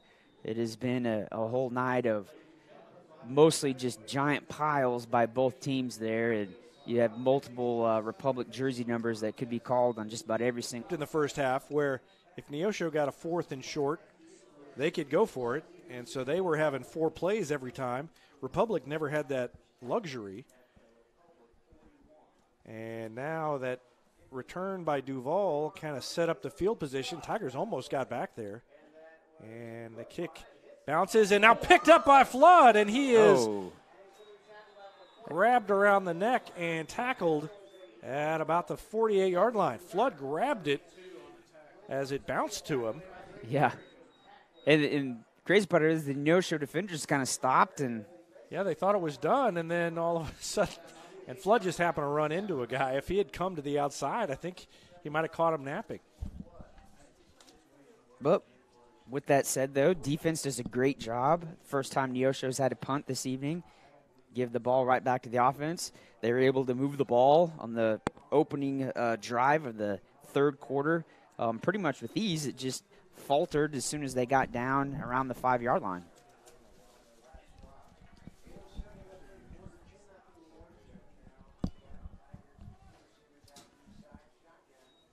Out of the shotgun, Hayes pump fakes. Now he throws long up the sideline to Rackley and overthrew him by about 5 yards. It'll be 2nd down and 10. Yeah, Rackley kind of did a kind of out and up type of route there, and I think Hayes just anticipated that Rackley would have already been going in the second half of his route when he let go of the ball. Definitely see just how much of a good throwing arm that Lucas Hayes has. Hayes keeps it, takes it to the far side, and had no running room over there. Stopped for no gain. Which then sets up the offense for, looks like it's going to be a 3rd and 10. Right in the middle of the field, that's going to be difficult to kind of think that this would be a 4-down territory here. Yeah, Rackley on the near side. Joined over here by Gavin Walker. Hayes looking, good protection. Still looking. Comes near side, still no flag on the field, plenty of running room, and he's going to pick up the first down and get ushered out of bounds over here by the 40. So Hayes had tons of time and ended up pulling it down and running for the first down. That is a play that you have to give majority of the credit to the offensive line right there. Hayes just had all the time in the world. Most QBs never have that much time to scan the field and try to find a receiver open, and took off running and was able to get that first down. So good job, offensive line.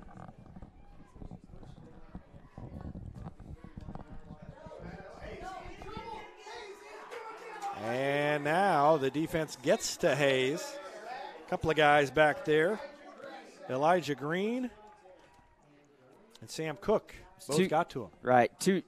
Yeah, the two outside linebackers for Neosho came on a blitz right off the edge. So there wasn't anybody there to pick up the two blitzing outside linebackers for Neosho.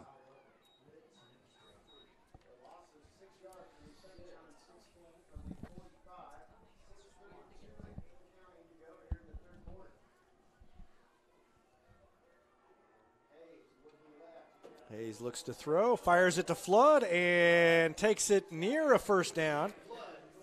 Down to about the 30-yard line. I think he's going to be just short, but a big gain on 2nd and 16 for the Tigers. Yeah, the tip of the ball is just barely touching the 30-yard line, and the first down marker's just past the 30-yard marker there. So see if they let the backs do the work here to get this first down. 6 minutes left in the third quarter. They give it to Duval, and he sidesteps a man, takes it inside the 27-yard line for a first down. And so far, this first half is pretty much a mirror image, or the second half is a mirror image of the first half. It's Republic that has held on to the ball. The only difference is the Tigers weren't able to punch it in the first time, got it down, and then had the ball picked off in the end zone. Fake it to Sigmund, and there's a big gap up the middle for Hayes, who takes it near another first down for Republic with 5.5 left in the second. Did such a great job on the option play there, just putting the ball in the back's belly there, reading what the defensive line was going to do when they came down on Sigmund. He just pulled the ball at the last second, was able to get a huge chunk of land there. Second one, 5:13 left in the third. Give it to Duval, has a first down, takes it inside the 15, down to about the 12. Tigers move the chains again. And this looks just so eerily similar to the first drive that opened up this third quarter, with Republic kind of mixing up both run and pass plays and getting first downs and kind of moving the ball easily. Hard count there, and then no one comes off. Hayes looks over to the sideline, picks up his play. Hands the ball off to Duval. Duval is able to kind of pick his way through and bounce it outside to the hash marks. Picks up about 4 or 5 yards there. Going to set up a second and kind of looks like 2nd and 5, a long 5. That's a pretty good gain on first down. Flood and Duval split out wide to the left. They give it to Sigmund, and Sigmund runs into a man that's about twice his size, Kip Box, and he somehow slipped off of him and gained a yard or two. Offensive line that time got a huge push. They were able to kind of shove that three-man defensive line that Neosho's had for most of the evening, give Sigmund a little bit of running room. They give it to Duval. He zigzags inside the 2, into Touchdown. the end zone. Yes. Touchdown Republic, and with 3:48 left to go in the third, Jaden Duval puts the Tigers on the scoreboard. It's 10-6. Man. Goes in motion, takes the handoff, and then just kind of stutter steps back to the inside, and great second effort into the end zone for Jaden Duval. Yeah, that's an understatement there. The great second effort. Kind of looked like he was going to be tackled short of the end zone, and he just gave that last push there to get the ball barely across the line. Drew Flippins had trouble with kicks being blocked, and that one's just off to the left, just pushed it wide left. I don't know if let's watch the replay and see if the snap or the hold may have been off. I think everything was clean except the kick. Yep. Yeah, looked like it was down. Just pushed it to the left, and so it's 10-6 with 3:48 left, but still good sign for the Tigers. Any day's a great day to send flowers. Heaven Sent Flowers and Gifts has been your local florist in Republic since 1987, offering free local delivery. Call them at 732-1334 or go online to heavenssentflowers.com. When you're looking to buy or sell a home in Republic, you want someone who knows this market and who also knows marketing. You want the team at Sue Carter Real Estate Group. Sue's been helping families with their real estate needs here in Republic for 15 years, and she has assembled Republic's biggest and best team of real estate professionals. They're innovative, hardworking, and committed to helping you. Whether you're buying or selling, put them on your team. The Sue Carter Real Estate Group. It's about home.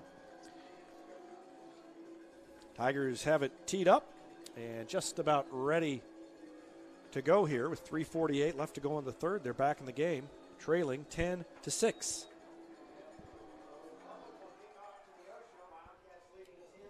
High end over end kick and a fair catch called for at about the 30-yard line.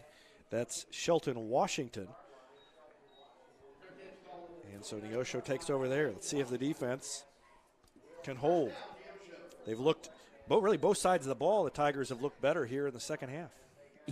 You're exactly right. It's almost night and day. The defense was able to shut down Neosho and make them do their first punt so far in the game, and the offense has had 2 drives that have, been the most yards they've gotten the entire game. This third quarter, Republic's had more success than the entire first half.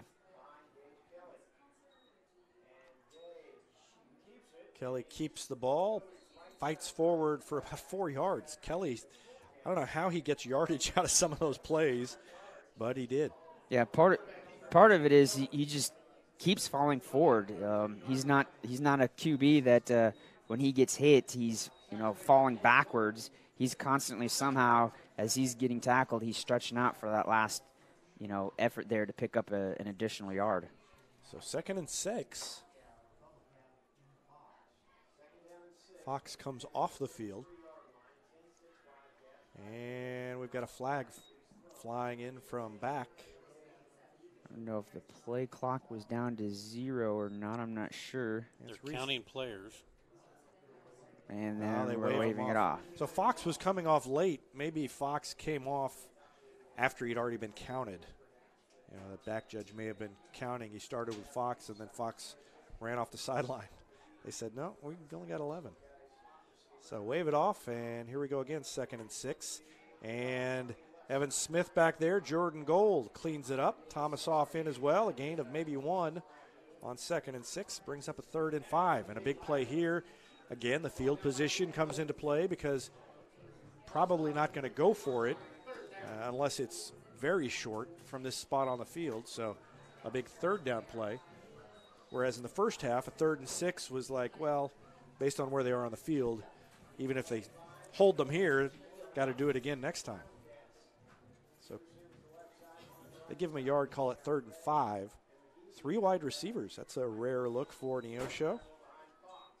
Rolling to the near side. They're going to throw. They do. It's overthrown, out of bounds, and it's 4th and 5.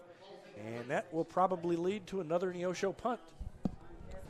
Yeah, the punt team's jogging off the sideline, coming out there. This will be Neosho's 2nd punt of the game. They didn't punt once in the first half. So, again, defense has come up huge. Hopefully this is an opportunity here where the punter punts it straight to one of our 2 return men. And they're going to let it land.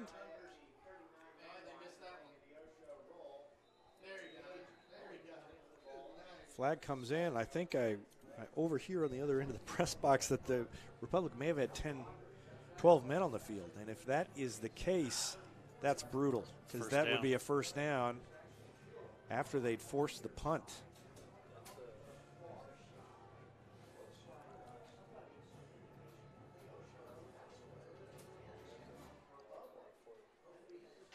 Let's see.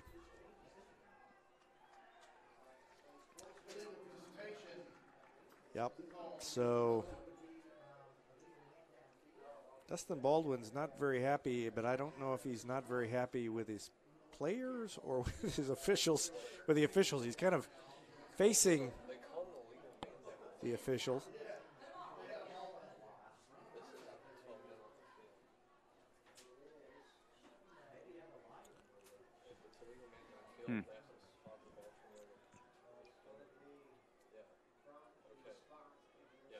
Okay, so Republic will keep the ball. Okay, all right. So Ooh, that's huge. it's a legal man downfield is Zach White. Zach White is our so that's what they called. How can they? No, I don't know. No, That would be I'm not the sure. punting team.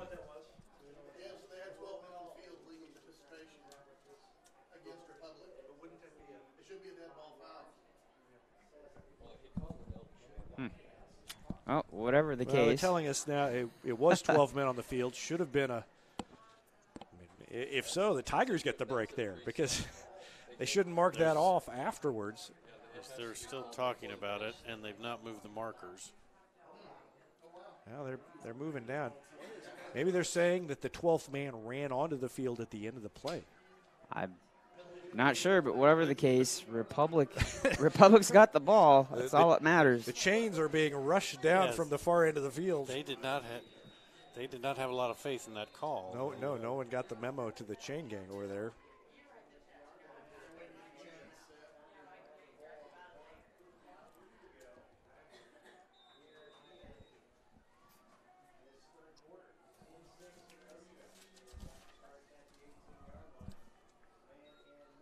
There you go.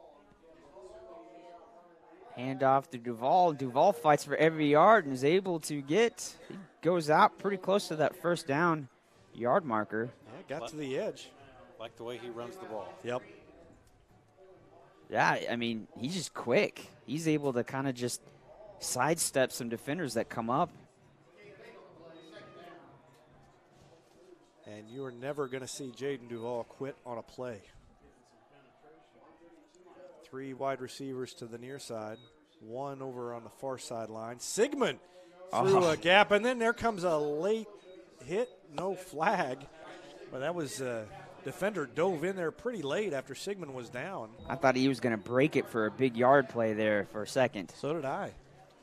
But at the tail end of this, I mean, you watch, Sigmund has the ball, he's on the ground, and then guy comes in and lands on top of him. So Neosho dodges a bullet there. Duval bounces it outside, spins off a tackler, takes it forward for a gain of about 5 on first down. 1:08 left to go in the third, and the score is 10-6 Neosho. Hetty Barbecue Company's home to great barbecue, including the famous Pig Nasty Sandwich. Also home to the Mid-Missouri Bank Retmo Football Show every Wednesday night. Go in and check them out or call them for takeout at 732-4BBQ. Fake it to Sigmund. Hayes is going to keep it. He's got running room, and he's grabbed around the waist and pulled back short of the first down. Drake Perry made the tackle, and horrible spot for Republic. He got dragged backward and spun around, and they put the ball at the tail end of the spin instead of where he was before he started being pulled backwards. But Tigers will get the ball and try and get across the line here. They give it to Duval. Gets to the outside, has the first down, still on his feet. Down inside the 40. Jaden Duval. Tigers on the move.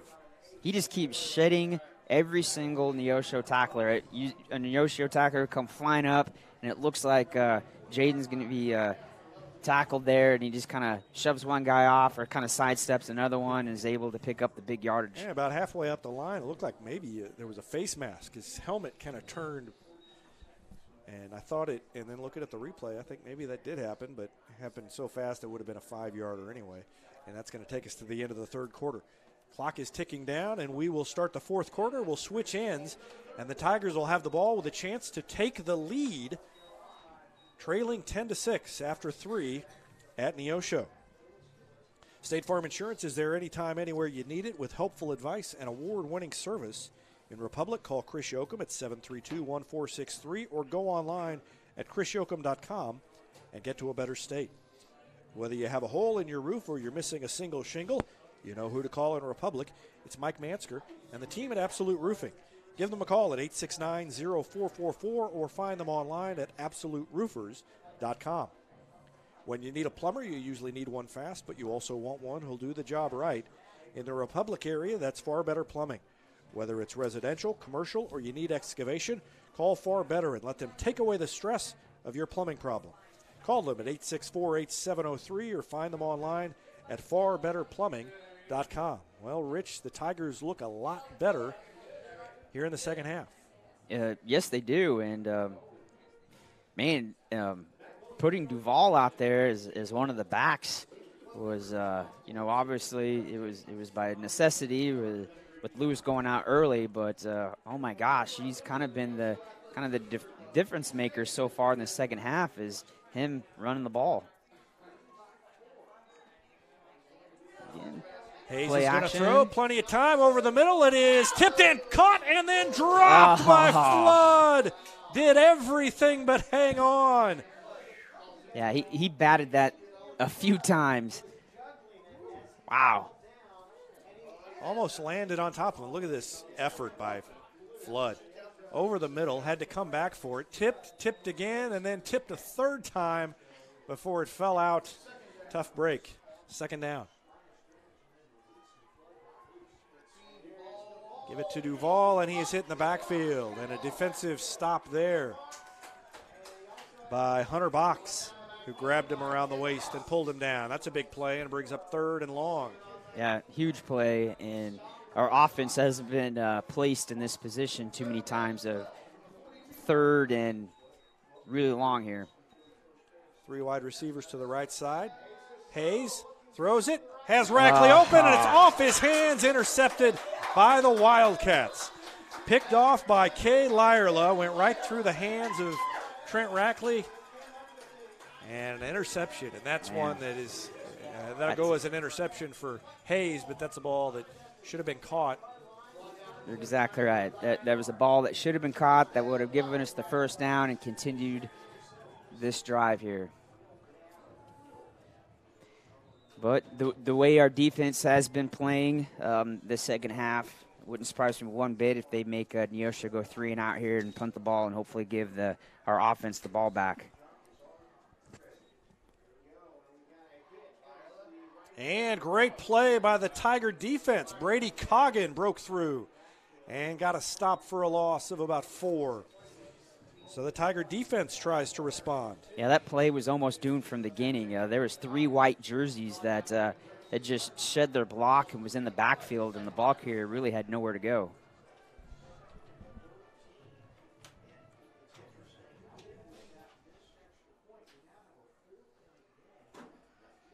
That'll bring up a 2nd and long. About 2nd and 13 is what the scoreboard says. Neosho counter play, ball going to the left. How he's able to get the yardage, I'm not sure, but what should have been possibly a tackle for a loss, he was able to get about 5 yards. Brings up about 3rd and 8. Thomasoff made the stop.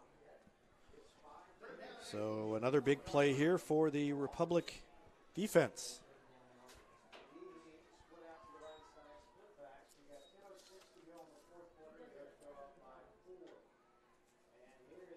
Fake handoff, rolling near side. They've got a man open up the sideline. It is caught over here on the near sideline by Connor McGehee. So burn the defense.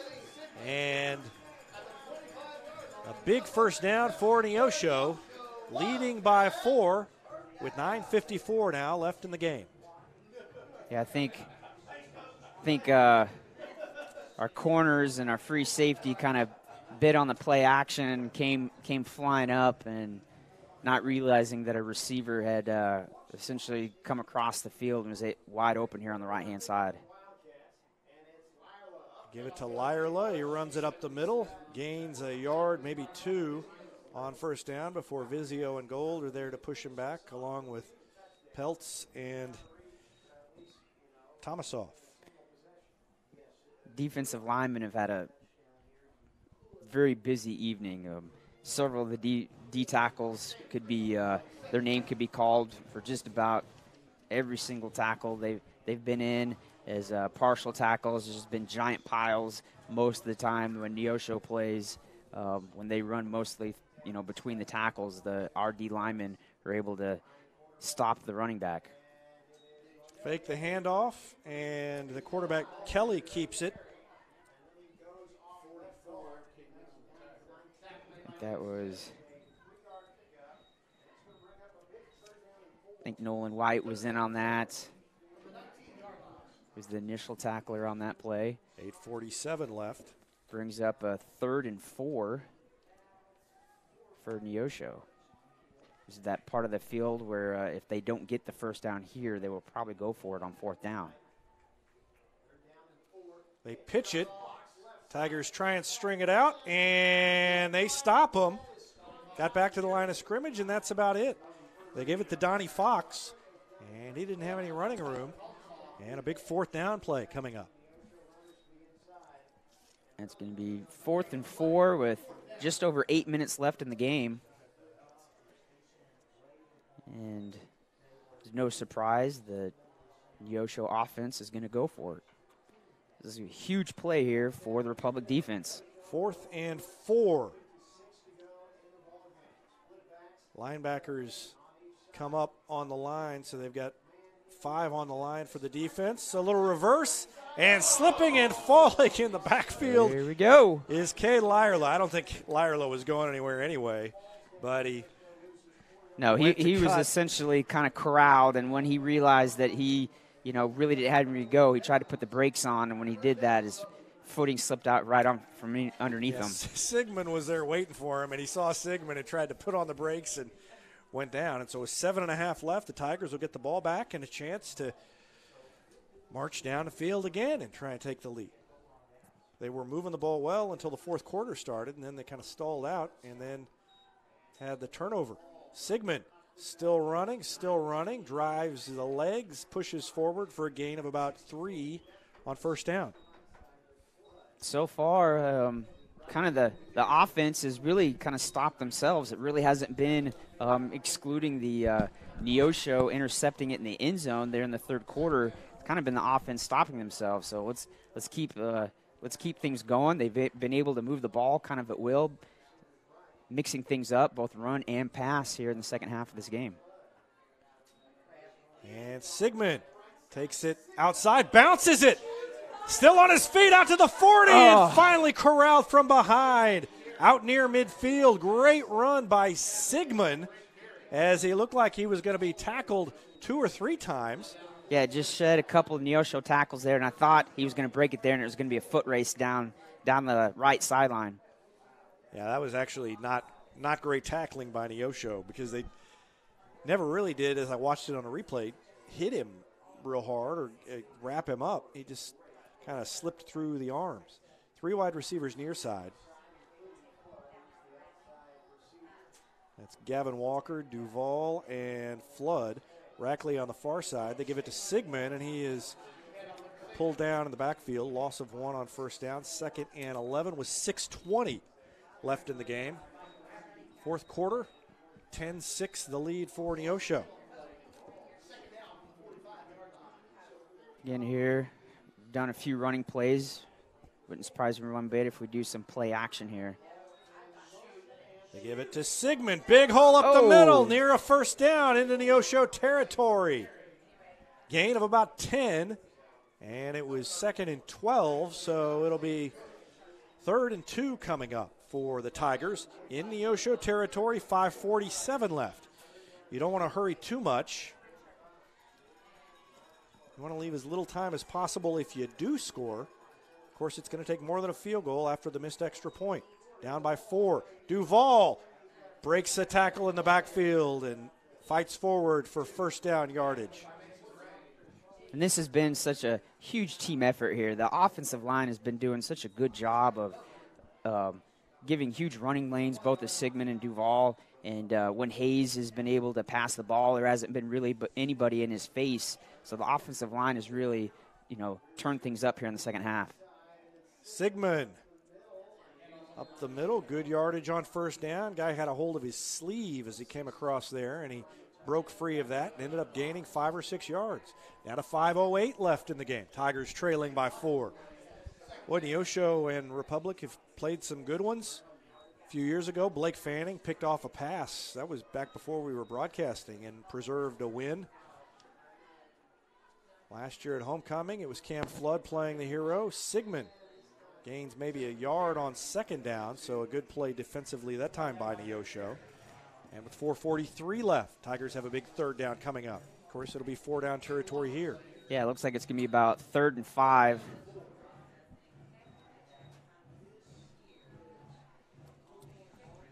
Clock running down under 4.5 left. Ball on the 35-yard line, or just outside of it.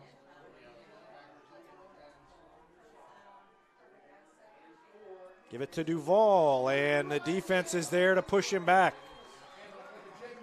Almost got back to the line of scrimmage, but 4th down and 5 or maybe 6 coming up. Looks like a timeout is going to be called. Yep, Republic will talk things over, and we'll take a timeout as well to let you know that every insurance company hopes you drive safely, but Allstate actually helps you drive safely with DriveWise. Lets you know when you go too fast and brake too hard with feedback to help you drive safer, giving you the power to actually lower your cost. Contact Republic agent Jesse Pritchett to learn more. That's Allstate agent Jesse Pritchett in Republic. Destiny Church wants to create a revolution through serving, and part of that is recognizing student athletes who are getting out in the community and making a difference. It's a feature called Servolution in Republic Tiger Sports Magazine. If you know a student athlete who's making a difference in the community by volunteering, email me about them, david@republictigersports.com, and let me know, and maybe we'll feature them in a future issue of the magazine. Central Gas Propane is a locally owned and operated propane company offering exceptional customer service when you need it most. They go the extra mile to meet customers' needs while providing a level of service and communication no other company can beat. Call, switch, and save with Central Gas Propane, 725-3833, or visit their website at centralgasmo.com. Huge play here. 4th and about 5, maybe 6. Fake the handoff. Hayes is going to throw it long. He's got a man open. In the end zone. Touchdown. Tigers. Trent Rackley. And the Tigers take the lead with 3:58 left to go. It is 12-10 Republic. Huge catch there, makes up for that tip ball earlier that ended up turning into an interception. He just burnt the Neosho defender that was keeping with him, and again, good job, the offensive line. Lucas Hayes had time. He was able to set his feet and scan the field, and because the offensive line held their blocks, that set up a huge touchdown. Andrew Flippin goes down on the extra point and still gets it through. Maybe that's the key. Let's watch that again, just for entertainment value, Drew. I don't know that I've ever seen that before, but down he went, and that was a good kick. I mean, that would have been a 25-yard field goal. We'll just say that he that he meant to do that. He was going to make it a unique shot. kick. Yeah. So 3:58 left in the game, and Republic takes a 13-10 lead, and what a huge throw by Lucas Hayes, and Trent Rackley redeems himself after the ball slipped through his hands on the previous pass and ended that drive. They go over the top, and I think that's a matter of the defense paying so much attention to Cam Flood that Rackley was just left wide open. And I think some of that, too, was just about every single play on that drive was a running play, and I think Neosho was kind of sucking up, a little bit closer to the line of scrimmage, maybe anticipating a run play again, and just left the center and deep part of the field wide open. So now it's the defensive turn. Yeah. The defense has done a great job and has kept Neosho scoreless here in the second half. And if they just keep playing like they have, hopefully we can hold on and get this W. Gave up the one big pass play, and they kind of chip shot it down to about the 30. Spin move up the sideline far side, but not going to be a huge return. Going to be taken out to about the 36-yard line by Neosho. And that return man was Brady Franklin, 5'7" junior. And so 3:51 left in the game, and Republic with a 3-point lead. And that may have, that could be a big play going forward. Could result in a home game next week against a team that, whether it's Nixa or Branson, probably I would think Nixa, that Tigers certainly know they're capable of beating after a close loss to both of those teams earlier in the season. Near side, Connor McGehee, who had the catch, comes out wide. 2 backs in the backfield, and they give it to Fox, and he falls forward for a gain of about 4. 3:45 left. Timeout situation, Tim, you remember, have they burned one, or was that in the they have not used one yet? They have not used one in the second half. They used 2 in the first half.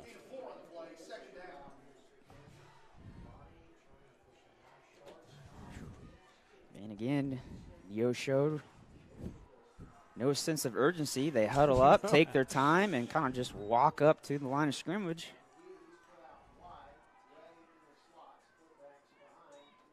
They're going to throw it. Let's see if they find McGehee. Across the middle, it is caught. Duval brings down Mason Ray, but suddenly Neosho within striking distance. Remember, they kicked a field goal earlier.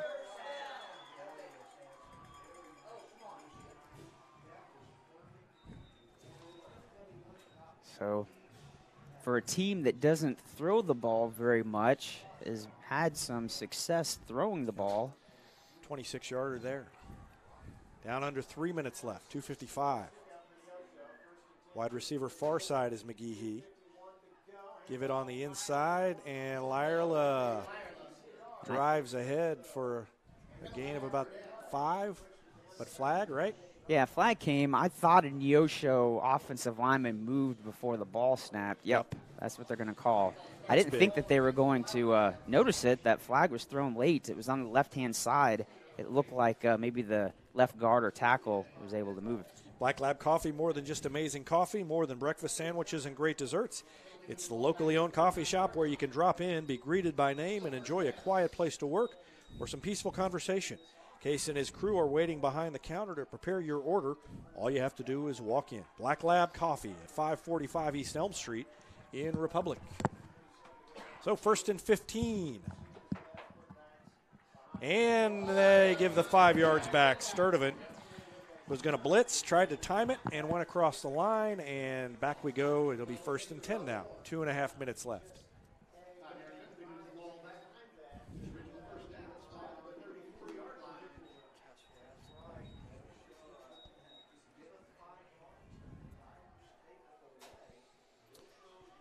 So they tried the blitz, and might have worked if they'd have timed it right, but didn't quite do it. So 1st and 10. And handoff right side of the line. Gain of about 5, maybe 6 for Lyerla. Now 2:06 left. Right, I was going to say, now the clock plays a huge factor here as we go underneath the 2-minute mark. Remember, it was last year, homecoming in Republic, that Republic and Cam Flood scored with less than 2 seconds left. And Neosho trying to do the same to Republic. 138. Lyerla takes it through a hole, but the Tigers close the gap. It's going to be a first down, but not a big run. I thought for a minute that Lyerla might break it. 1:31 left. And it's a first down for Neosho. What a game. Yeah, huge game. The clock stops temporarily, just enough time for the change to set up there. And referee now moves his hand. Now Neosho is moving quick. And I think Neosho may have to call a timeout. I think they had guys confused. They kind of looked like two guys came on the field, but only one guy came off. And I think when the Neosho coach realized that they were going to have too many guys out there, he quickly called a timeout. Farmers Insurance has been providing quality, affordable insurance since 1928. In Republic, Farmers Agent Nathan Dixon has a game plan for all your insurance needs, and teachers ask about Farmers Education Discount. That's Farmers Agent Nathan Dixon. Call him at 732-2900. It's easier than ever to get your Rocco's Pizza fix. Place your order on their website at roccositaliankitchen.net or call them with one tap inside the Republic Tiger Sports mobile app. And don't forget dessert, because now Rocco's is serving ice cream prepared right on site. Rocco's Italian Kitchen, pizza, pasta, perfection. First and 10, 1:25 left in the game, 13-10 Republic. Neosho has the ball just outside the 20-yard line of Republic. They're going to throw it under pressure, flushed out of the pocket. Vizio has him, hits him. Tigers drop him. But he gained a couple of yards as he got to the outside. Yeah, 1:11 left. There was a couple of Republic defenders that came screaming, got in his face. He realized real quickly that he needed to do something with the ball, just turned himself into a running back. How he was able to get the 3 or 4 yards there, I'm not sure. 57 seconds left. 2nd and 7, and a whistle and a timeout called again by Neosho. I kind of think the same thing happened that caused the coach to call timeout again. You had 2 guys come off the field, and this time nobody came out, so they didn't have enough players out there, so they were 1 man short. 2nd and 7. It'll be a big one coming up when play resumes. Kind of makes you wonder if it was a passing play since they don't pass very often. That could be. Could be. Southern Sun Electric is a proud sponsor of the Classroom Spotlight. They encourage all student athletes not to settle for just good enough on the field, on the court, and in the classroom. Keep pushing yourself to higher levels and go Rentmo from Southern Sun Electric. Vision Health Eye Center. Outstanding eye care, exceptional eyewear from glasses, prescriptions, and contact lens fittings to emergency eye care. We help your family see, feel, and look better than they ever have before. Check them out online at visionhealtheyecenter.com. 53 seconds left. 2nd and 7. Ball on the 20-yard line. Neosho driving, trailing by 3. Republic leading 13-10 out of the shotgun. Gonna throw it. They throw it over the middle, wide open, and caught for a touchdown. Cade Lyerla. Right over the middle. Went through a gap in the defense. Made the catch with 48 seconds left, and Neosho back on top. Yeah, he just came right up the middle. Safety wasn't there to pick up anybody who was coming out of the backfield, and once I think Duval realized that he was coming untouched, it was just too little too late. And this is a big one here. Kick is up and good, and it's a 4-point lead, 17-13 with 48 seconds left. Well, I will say this. Republic has a better shot of scoring in 48 seconds than Neosho would. You're exactly right. So they're going to have to pull out another miracle like they did last year in Republic. That is a killer team that hasn't passed very much all year. Did it that time. You had them where you wanted them. Yep. Having to throw the ball, and they came through. So don't know the stats from their other games, but this may be Neosho's most passing in a game, if not pretty close to it. They only had 153 yards passing for the whole season. Right. So I would say they're probably pretty close to all that. of those came in the same game. I mean, they're approaching 100 yards for this game. Yeah. So let's see. You think they'll kick it to Cam Flood? Would be interesting. Oh, I hope they do. I hope they kick it straight to him. That's the gutsy move. If I'm Republic, I'm over there taunting. Come on, show some guts. Kick it to Cam Flood. But all within the rules, of course. All right, let's see what happens. Mason Ray has it teed up. They're going to kick it to Cam Flood. And he almost slipped and fell to the 20.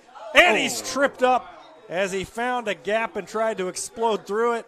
And they got him down around the lower legs, and he flew head first through the hole. So couldn't break it. They kicked it to him, and that's, credit to the Neosho coverage team. He had a gap there if he'd have cleared that man. But with 43 seconds left, let's see what the Tigers can do. 1st and 10, almost an identical situation to the game last year in Republic.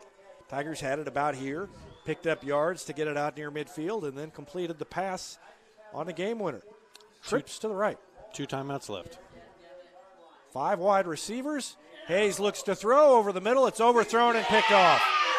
threw it too far, and it was intercepted by Connor McGehee. Brings it up the sideline, and that is going to do it. So the interception thrown by Lucas Hayes. Connor McGehee picks it out of the air. And that is going to end it. Yeah, I'm not really sure who he was throwing that to. No, There really wasn't a receiver anywhere in the general area. He just chucked it down right in the middle of the field and almost straight to the Neosho defender. Yeah, but closest guy, I mean, he overthrew the nearest receiver by, probably 7 to 10 yards, and Neosho is going to escape with a win, and the Tigers are going to have to wait and see what happens to know who they're going to play and where they're going to play next week. There's a possibility they could still get a home game depending on how that formula shakes out.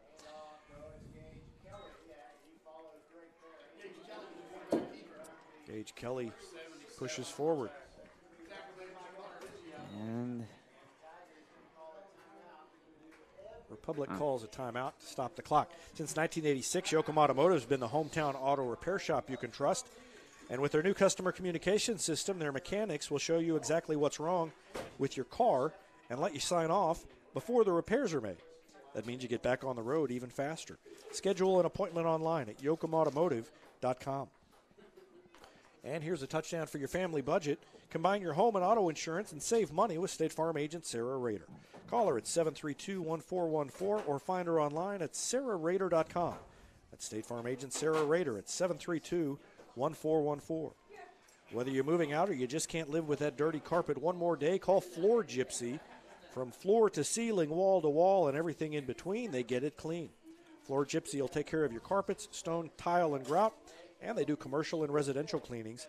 They're locally owned and operated by a father and son team and proud supporters of Republic Tiger Sports. Call them at 425-7798. Floor Gypsy. They see clean in your future.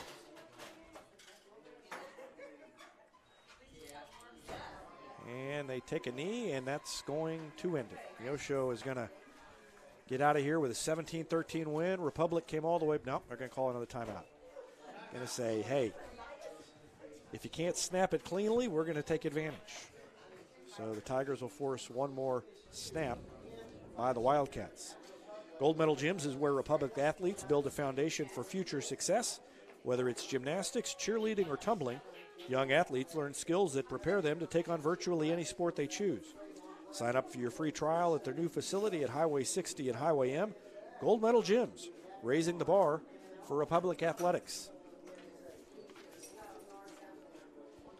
Tigers trailed most of the way, came back and took the lead late, and then Neosho answered. And that really is a mirror image of last year. Republic led the whole way. Neosho came back and took the lead.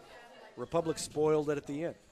And the opposite happened here tonight, barring a miracle here on this last play. No miracle. And now we are done, and Neosho gets the win. Final score, 17-13. So the Tigers end the regular season with a 2-7 record, and they'll try to get their third win of the year next week, Week 10, and that is when elimination play starts as the playoffs begin. Tigers will play Nixa or Branson. We'll know a little later, and of course we'll have that broadcast live, whether it is in Republic, in Nixa, in Branson, but it'll be the 4 and 5 seeds. It's a 5-team district, so the 4 and 5 seeds will play, and then the winner of that game will get Carthage the next week, and that will be a trip to Carthage. So if the Tigers can get a win next week, they'll be in Carthage the week after that. Rich Miles, that was disappointing, heartbreaking, and just Tigers couldn't finish.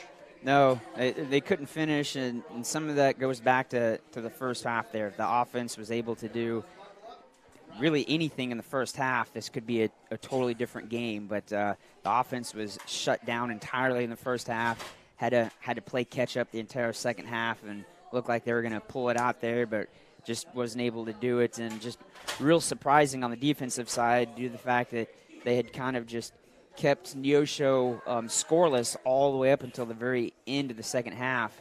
And a team that hardly ever passed the ball at all comes out and just kind of slings the ball a little bit and has success. Most of their pass plays were for big gains. Well, you've prepped all week, I guess, for running game, and then the passing game comes in.